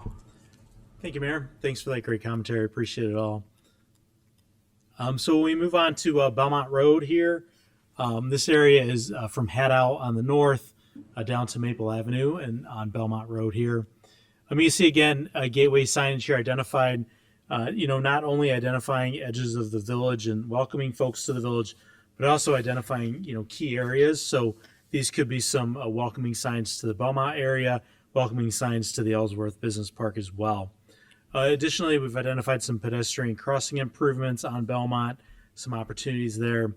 We've identified some obsolete, potentially obsolete industrial spaces that might be prime for reinvestment in those areas as well. And then we've also identified here the active transportation improvements, both along Curtis and Warren as well, and how that plays into our comprehensive plan recommendations. And we've identified 4 opportunity sites, principally centered right around the train station here at Belmont. Again, zooming in a little bit here, you'll see 2 on the north side and a couple larger ones on the south side of the railroad tracks. So the first opportunity site here is at Burlington Avenue and Puffer Road, just northwest of the underpass. This is an opportunity for some high-density residential or commuter-focused commercial. We could think duplexes, townhomes, apartments, or condos, potentially commercial that would cater to commuters more on the east side of this, closer to the curve there. We could vacate Puffer, similar to some recommendations in Ogden, have the buildings face Burlington, and then screen the adjacent single-family residential to the north. The second site is at Warren and Pershing. This could be, again, another opportunity for some high-density mixed-income residential at this location. We'd want buildings to front Warren Avenue, parking in the back. There's opportunities for potential access off of the village property to the north or through the turn loop there onto Belmont Road.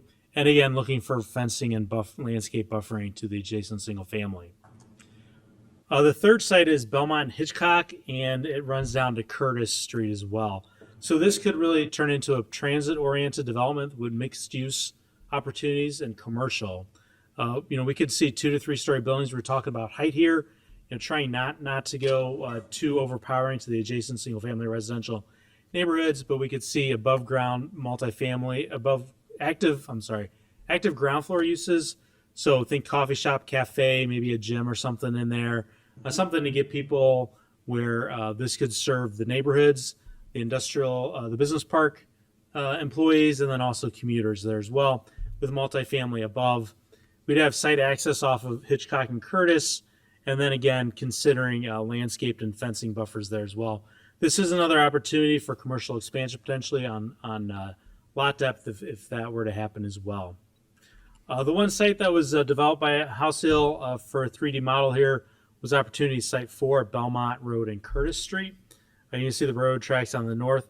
Those are my graphics, the road tracks, so it's not a House Hill graphic, but that's mine. I'll take the blame for that one. They do a great job, and so my graphics, I don't want to ruin their great graphics. So we talk about office, artisan manufacturing, and live workspaces here, sort of to the west of the Belmont station. Here at Curtis and Belmont are multifamily. So this is where we could get some height on this property. And then here we commercial on the first floor. So these buildings could be mixed use, catering again to the commuters, whether that's dry cleaners, a coffee shop, a cafe, or something like that. And then you'll see here we've identified sort of a green space in the middle, which really provides some connection between the Belmont station and then down to Curtis Street.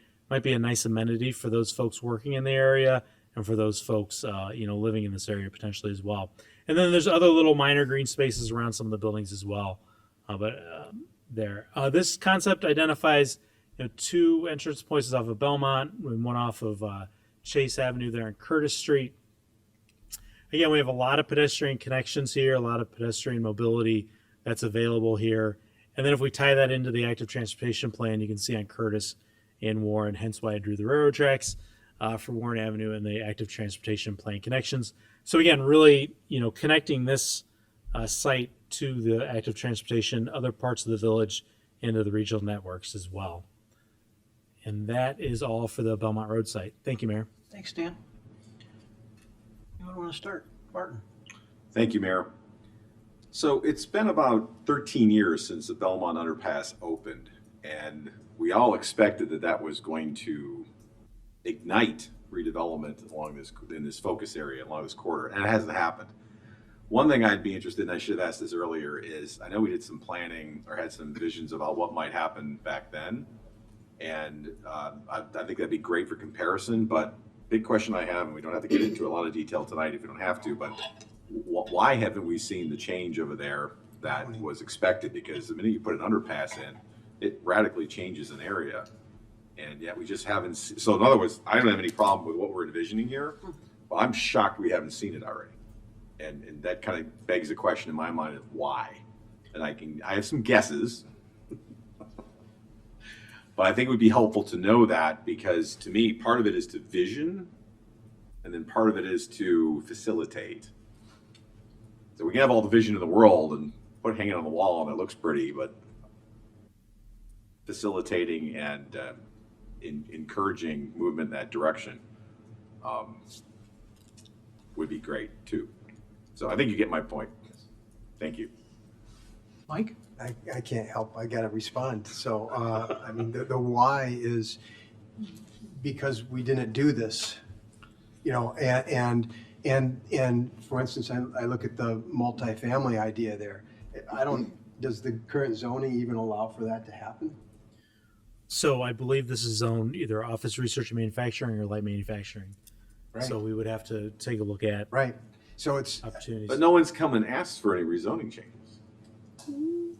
true, but how often do we get developers coming in asking for, hey, would you be okay with us putting residential in a manufacturing area?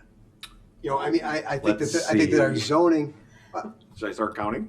okay, you're saying that we've had several?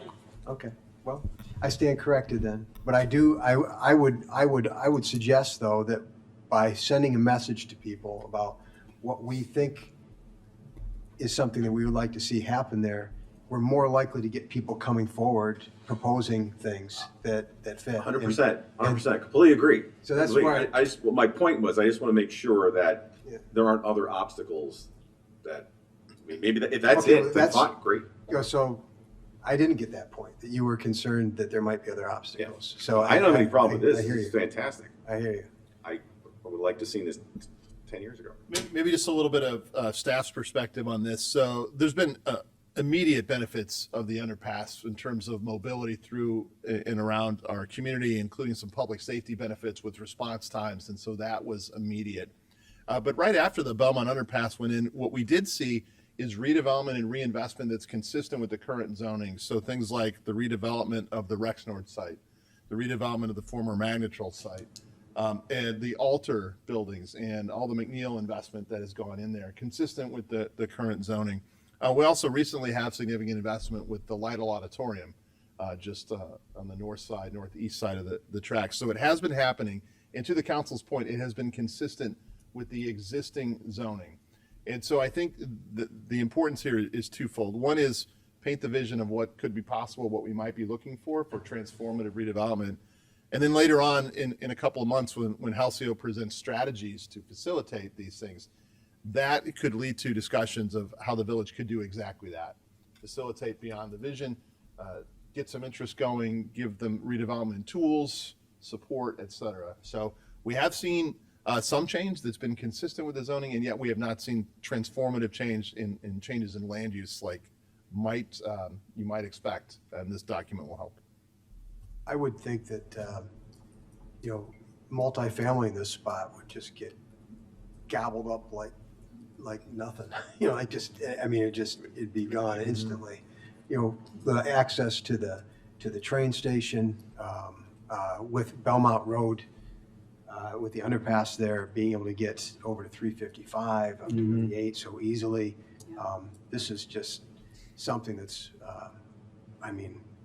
the potential here is huge, and I love what's being proposed. So once again, doesn't mean that this is what's going to happen, right? But trying to create the possibility for more and different things to happen, and visioning here in a different way instead of just going on the way we've been going, because that's the way it's always been.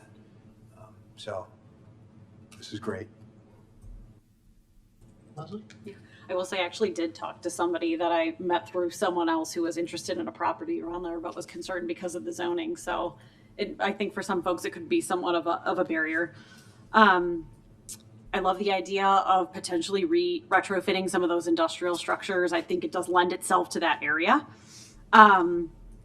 It wasn't highlighted in the presentation, but in the document itself, I appreciate the idea of having access to St. Joseph Creek. I think that's something that we have missed in that area. And for the people who are working around there, that's a wonderful benefit to be able to have, say, on a break, to have access to nature. And again, as we always talk about increasing green space, that's a huge value add. And so is, as we start to think about, which section was that? I think it was site number 3, to have potentially an option for a coffee spot or some ground level there. That is one area, again, where people are employed where they just do not have any options for lunch or coffee or anything. So to potentially have that as an option would be wonderful. Again, appreciate the potential for mixed income housing, especially right around the school, around Puffer there. So that is, again, of huge value. So I just love these ideas. And yeah, that Belmont and Curtis area. So number 4 is such an underutilized spot, especially right by the train station. And it really does feel like almost a smaller scale Fairview-esque, where you're kind of trying to get to this small artisan, but like a little bit more industrial, again, lending itself to that area style. So I think that this was a really well thought out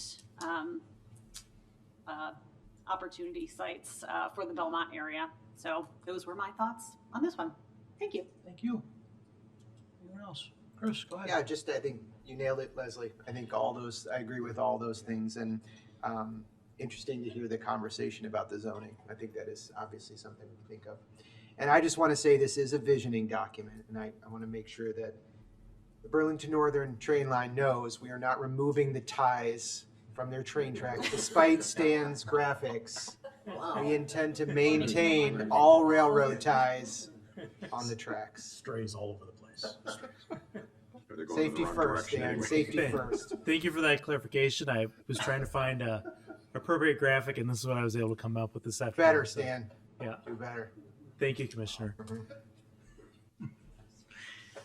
Anyone else? Just Greg, real go quick, ahead. you can sign me up for everything Leslie said. It's like she was reading my mind. This, love it, love it. All right, let's continue on. Okay, so we'll go ahead and move on down onto 75th Street, which is principally centered around 75th and Lamont Road. Again, we've identified a gateway sign here to welcome folks to the community. We've identified here the active transportation improvements here as well. So you can really see there's an existing path on the south side of 75th, and with some of these active transportation improvements planned, we could really tie the village and the south side here into this existing regional trail on the south side of 75th. We've identified some outlot opportunities here at Downers Park Plaza. One was previously approved, has not moved forward up until this point. And then obviously the one development opportunity site here that we've identified is the Grove Shopping Center here, which is a very large parcel. So if we take a look at that, the opportunity site is looking at a large redevelopment here at this location. It provides for a variety of uses.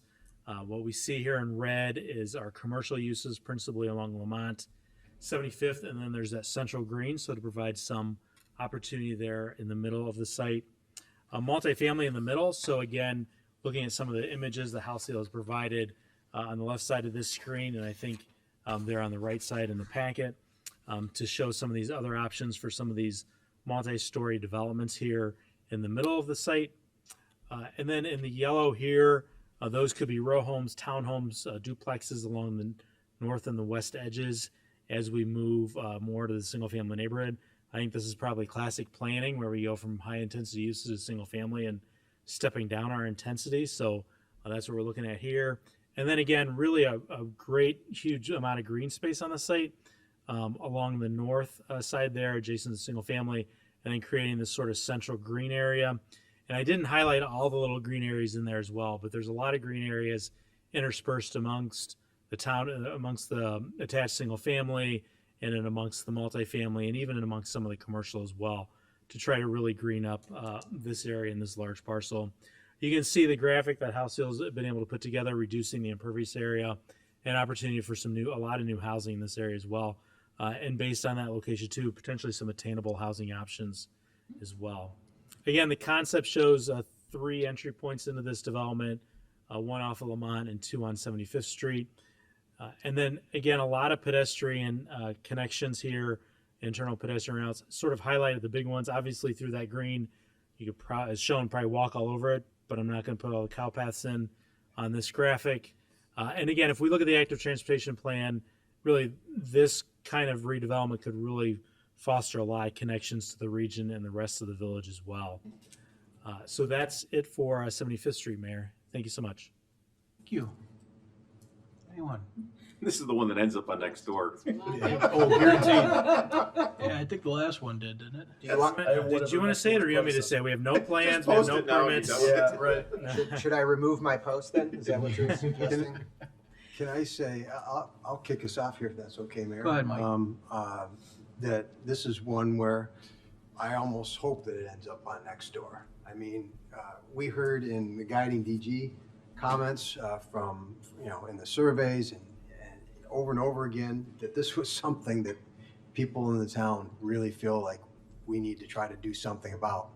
And I know I'm relatively new on council, but I do know that, this is, past councils have and staff have tried to encourage and right now it's essentially a sea of asphalt and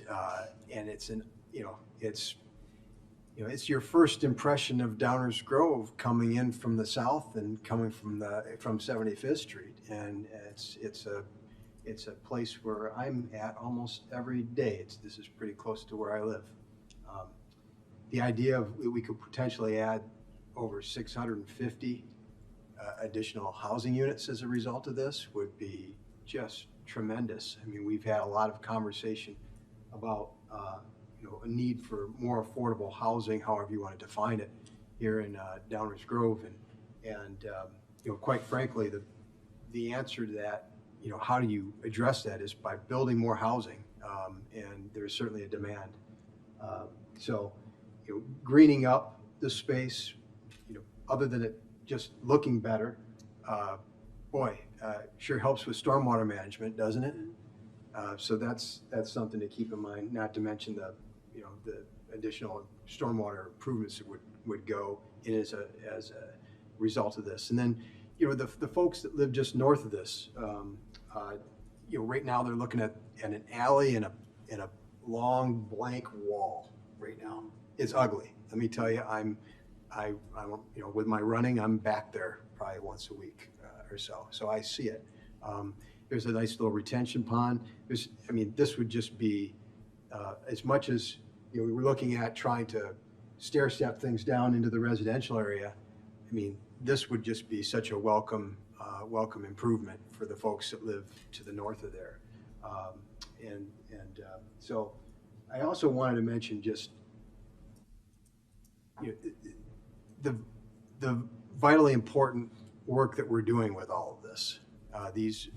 All these focus areas we're talking about, the whole comprehensive plan, everything. So we've had many discussions about how we're going to pay for pensions in the future, how we're going to take care of lead water replacement piping, and deal with, we've done a lot with stormwater management, but in the future, there's just going to be much more needs to be done as a result of ever increasing rain events. Look at what's going on, for heaven's sakes, in Kentucky right now, those poor folks down there. We got rains like that, we'd be in trouble too. These are things that we need, the answers to these questions, the challenge that we have in the future with some of these costs is we need more residents to help pay for it. We need in business and residential alike, and we need more economic activity. And so making changes to our zoning, putting plans in place so that people can see what kind of things that we envision and what we'd be welcoming of, I think is a great message to send to developers and property owners, and if nothing else, also we're communicating our willingness to work with you on these things, right? So I really love everything that's being proposed here. I appreciate the mayor's comments earlier when we were talking about was it Opportunity Site 4 at, I think. Here we see some, I think, pretty good representative sort of photographs in terms of the kinds of things that you could expect to see happen here. So I think we're sending the right message there, and I think we want to make sure that we're doing that with all of these focus areas. I think I've covered everything I wanted to say here. Just suffice it to say, though, this is, I think, vitally important to the village, and that first impression really matters. And this is really what I would call a long neglected area of town. Really needs our attention. So I'm really happy to see this, excited about it. Wonderful. Thank you. That first impression is why we put the sign at the north end. Right? Well, we use Hopefully such they high won't quality notice. materials Right. too. Hopefully they won't notice. We're talking about the gateway somewhere on Lamont Road. Thanks, Mike. Leslie?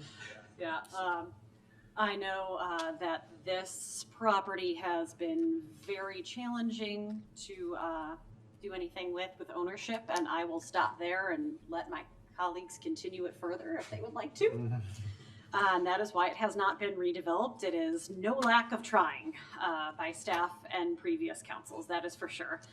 But I love this idea. This is exactly in line with what I would like to see at 75th and Lamont. I love the addition of green space. That area is just pure pavement, and it would be lovely to have a little bit of green space there. And one thing that even though I know that this goes probably above and beyond the detail, would love to see there is it be either native gardens or potentially community gardens that would either be native plants or, a vegetable garden. I think about how not too far from there, there's barriers on Claremont that used to be grass, and I had met with some neighbors there, and they asked if that could be returned back to native plants, and we were able to make that happen. And so it would just be another nice pathway for pollinators to be able to have, as you think about the reduction in bees, and as you think about monarchs traveling south, they need to be able to have stops along the way. And so if we can just continue these pathways as much as we can and do our part in Downers Grove, this would be another nice addition for that. So just my little 2 cents to always put in for native plants. But this would be really a delight if we could one day make this happen. Thank you, Mayor. Thank you. Mark, Greg? Yeah. You guys doing this? You want me to? All right, Go ahead. and then I'll yield my time. In fact, I was going to say that anyway, because I'm going to pick up on the on the history of this. This is something that I'm going to pick up on even more. I figured that's you why I both said would. I would end up yielding my time. This is something the village has, a windmill we've tilted at a number of times. The EDC staff, council members, I was on the EDC as liaison with Mayor Tully, where we talked about this property, I don't know how many different times. It is something that has left us disappointed, vexed, fill in your adjective here. And yes, it absolutely, the back of it's an eyesore, the front of it has been an eyesore. It's better now than it has been, but it's still a sea of concrete, right? I mean, it's not what it could be. And yes, and the thing that I like about this is that each time we come back with a different vision, it gets better. To pick up on something else that Commissioner Tully said, the last time the visioning for this hit social media, people went ballistic. This is taking it from 2 or 3 up to 9 or 10, and I'd pick this over that any day of the week and twice on Sundays. This is, I think, a much better long-term vision for all the different needs that we have for the future, for the neighborhood that surrounds it, for the commuters and other folks that'll be passing by it. I think it's a tremendous opportunity, and I'm glad that idea is out there. So with that, I'll yield my time. Thank you, both of you. I know what you meant to convey, Commissioner Davenport, but I would not say that this site has been neglected. It probably has received more attention than any other parcel in the community for a long time. I can recall economic development EDC directors who were hired, and their sole mission was to solve this. So this has not been neglected, it's been unattainable. For a variety of reasons. The biggest one is that we don't own it. So, if you don't own something, you can't make someone do something with it. That's been a challenge for quite some time. You can encourage, you can nudge, you can suggest, you can even bring things to the table, but you can't make people do things when you don't own the property.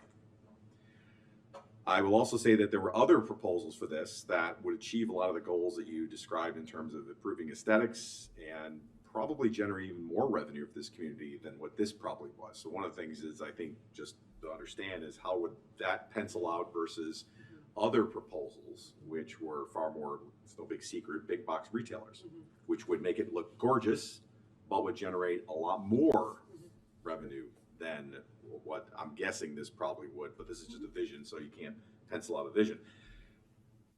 And the other thing I want to say is that things change. I think this is where you were going, Commissioner. There was a time when this was, as I understand it, this is now legend and lore, so this goes back even farther than me, is this was supposed to be like another Yorktown with closed malls. That's why it was built this way, but then that never happened. And yet you're stuck with the footprint of it. And now what do you do with it? So this has been a constant where things keep changing. And while I think there was a time when, oh, no, we've got to do the big box solution here that solves every problem and maximizes the revenue stream for the parcel, looking at other alternatives that if that's not going to happen, then absolutely there should be other things of, okay, option A would be great for this reason, but option B is also pretty darn good for this other reason. So that's why I think this kind of creativity and providing alternatives is fantastic, because if any one of those can happen, that's better than none of them happening. Although there's always hope. And hope has a real story behind it, because there once was a junkyard on Ogden Avenue that no one thought was ever going to be put to a productive use. Yes. Surprise! It was. But we came darn near close to just saying, you know what, it's never going to happen, let's do something else with it. And yet it actually ended up turning into a very much better looking, no longer contaminated, and highly productive parcel in town. But the question is, how long do you wait? I mean, do you just keep waiting and waiting and waiting, or do you explore other opportunities? So I think exploring other opportunities and envisioning what those look like is very smart. And things will probably, well, maybe things won't change again. Maybe actually we'll get something will happen. But it's, it requires mutual interest and execution for it to actually happen. So the more options we can create where someone might actually seize upon that mutual interest, the better. That's all I'll say. Chris? Thank you. I agree with a lot of what has been said, so I won't repeat it. The interest in this site is high, and so I appreciate the new vision. One question, so I'm going to focus on that. With the residential versus commercial breakout, how much analysis was put into that in terms of sort of proportion in this vision? I understand the idea is to sort of look at the site and give an idea, but I didn't know if there were specific proportions of retail versus housing. I'll take that from a market viability standpoint more than a physical planning standpoint. I'll start by saying we certainly appreciate the current property owner's recent investment and reinvestment in that property. We continue to work with them to see if their business model aligns with our vision. And so that's where this story starts. We think that this is a viable redevelopment in the marketplace and is of a substantial enough size that it might cause the current owners to take another look at their business model and might realign and get that win-win that Commissioner Tully was talking about. So there was a lot of thought put into the number of units and how that would align with people's need to make returns in the market, and also align with our community's vision and all the things that we've heard from the council here tonight. So not so much from a layout standpoint or proportions that way, but more from a marketability and viability standpoint. We have a lot of familiarity with the site, and so that drove it. But for the planning aspects of this, that's where I have to turn it over to Stan and Josh to see if they had commentary on land use planning. I think we just looked at opportunities to create a mixed-use development here, to provide more varieties of options, to create an area where somebody could live there and walk there and still maybe go grab a sandwich somewhere, or go grab dinner there as well, and to keep it a little contained that way, to create a little neighborhood. Josh, I'll turn it over to you if there was anything about the amount of square footage or the commercial areas and how that sort of came about. Good evening, Mayor and council members. One of the things that we do when we do a site plan like this is we just look at other examples in the region that have actually come out of the ground. So that's mostly what we use when we put together a model like this. Look at some recent developments that have a comparable mix of commercial and residential.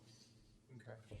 Yeah, I think so that's great. I appreciate that. I just, if we're putting a signal out there, a vision out there, and I know that the developers will come in and have their own thoughts on how this should go, I just want to make sure we're sending a message that the mix, the balance is what we're looking for, as opposed to this is what could be, but then all of a sudden they decide they're going to maybe change it, which they will.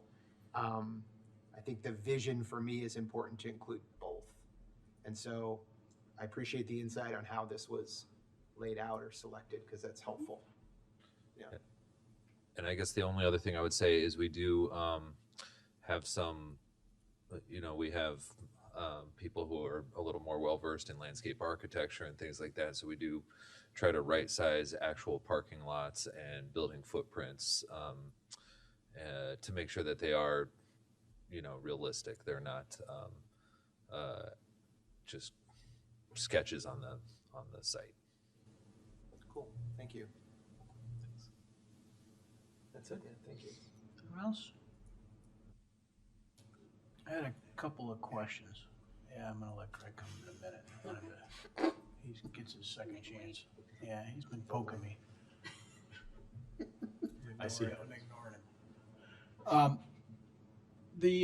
The one thing, if we're sort of daydreaming a little bit, which we're doing here, question I had is, have we, does House Seal have experience with other places, or do we have thoughts on trying to signal, to use Chris's words, that we would, or would we even welcome?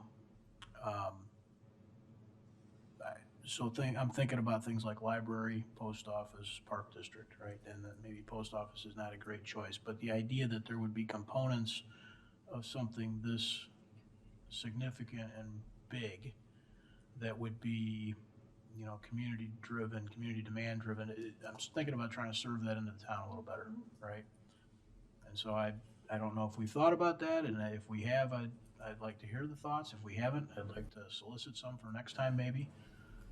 But that concept of creating sort of a full community almost here, and those pieces are kind of missing, or at least a long ways away from that part of our community.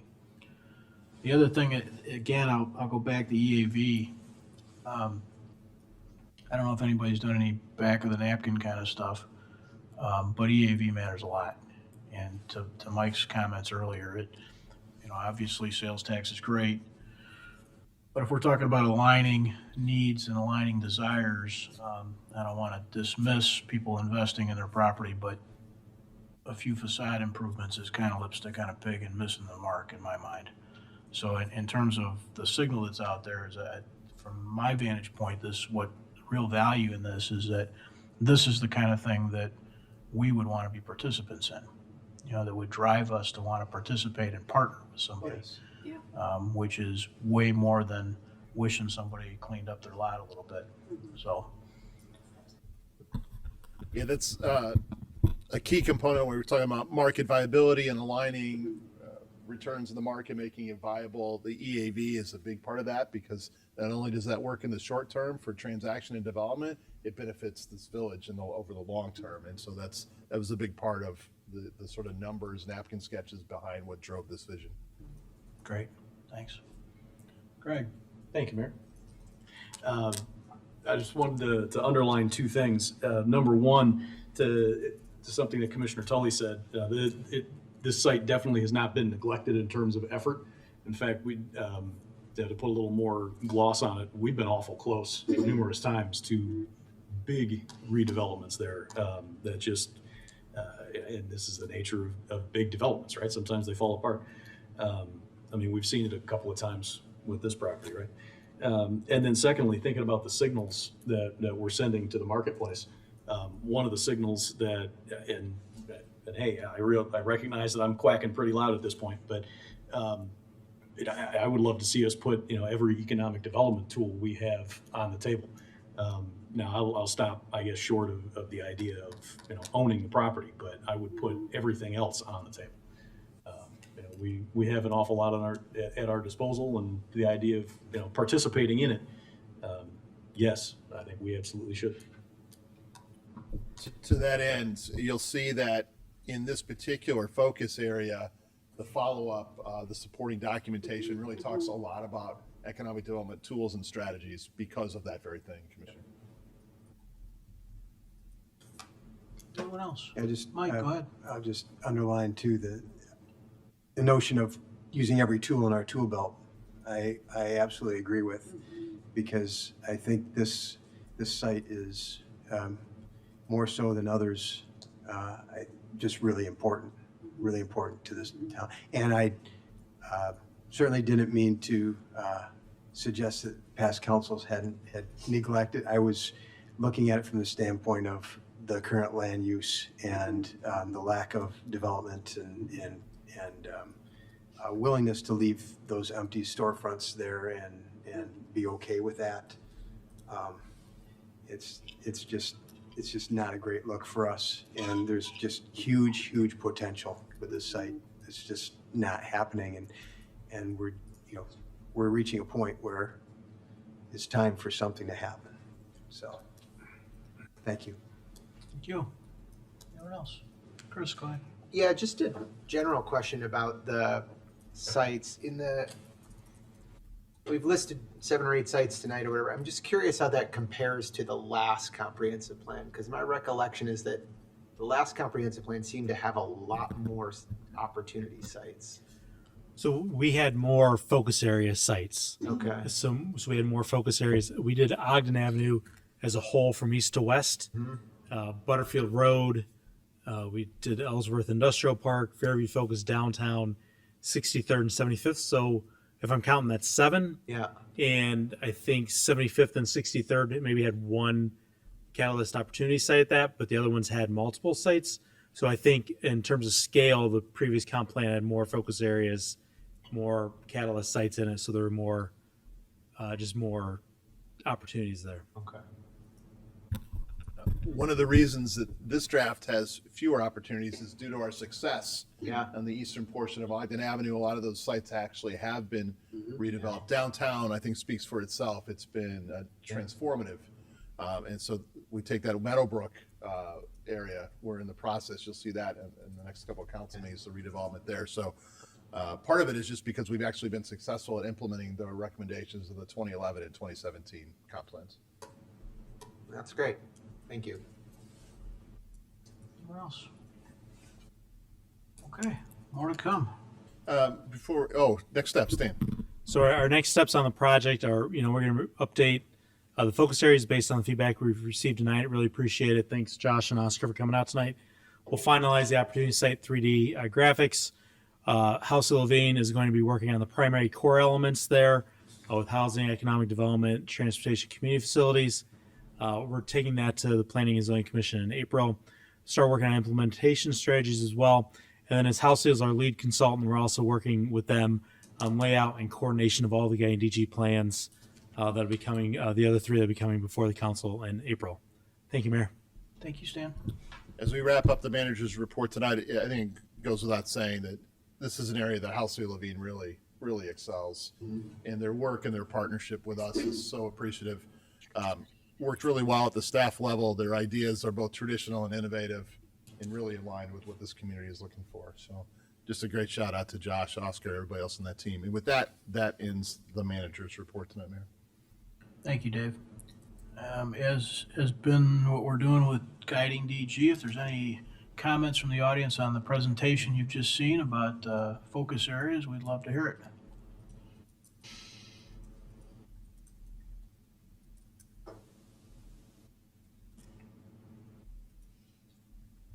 I don't have much.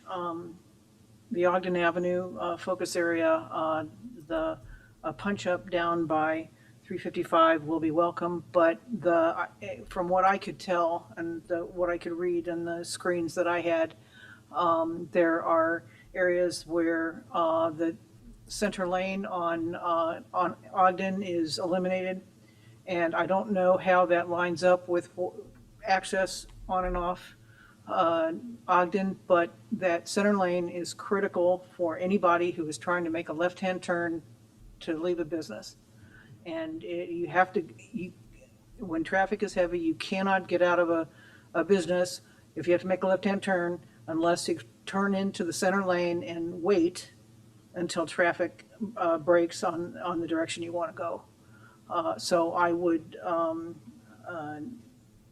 ask that you not take out turn lanes in that area unless it is not, not lined up with anything. It's important to be able to use those businesses, go to the cleaners, what have you, and be able to go back home. Apartment buildings and all the residences that you want to build at 7 feet tall and looking at Yorktown. Yorktown buildings are row after row of apartments. It is not a neighborhood. I think they're very cold. But they are, I'm sure, profitable. I don't really know, but anything over there by Target is cold as hell and just not appealing as a neighborhood, in my opinion.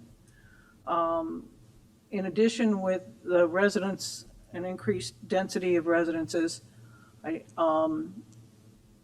take a moment and think about the schools, because the districts have taken many pounds of flesh from the taxpayers, and I don't begrudge it. We want good schools, but in many situations, it is up to the developers to make contributions to the burden of the school districts and as part of their development obligations, and not just giving them tax money and TIF money, but make sure that the school districts can keep up with the demand you're going to create for the schools. So that's what I have in mind. Thank you.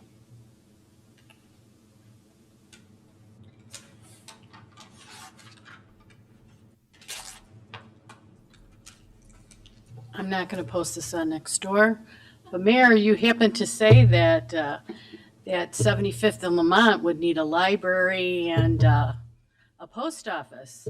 Are you thinking of removing ours and putting some more apartments here? All right, if you are, please make sure they have enough room for outdoor dining like the new place on Washington, the other side of the tracks on their own property, because we don't need to take any more parking away. Thank you.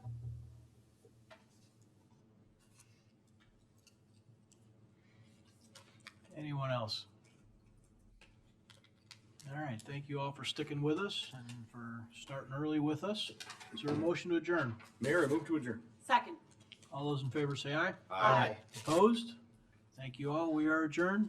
Good night.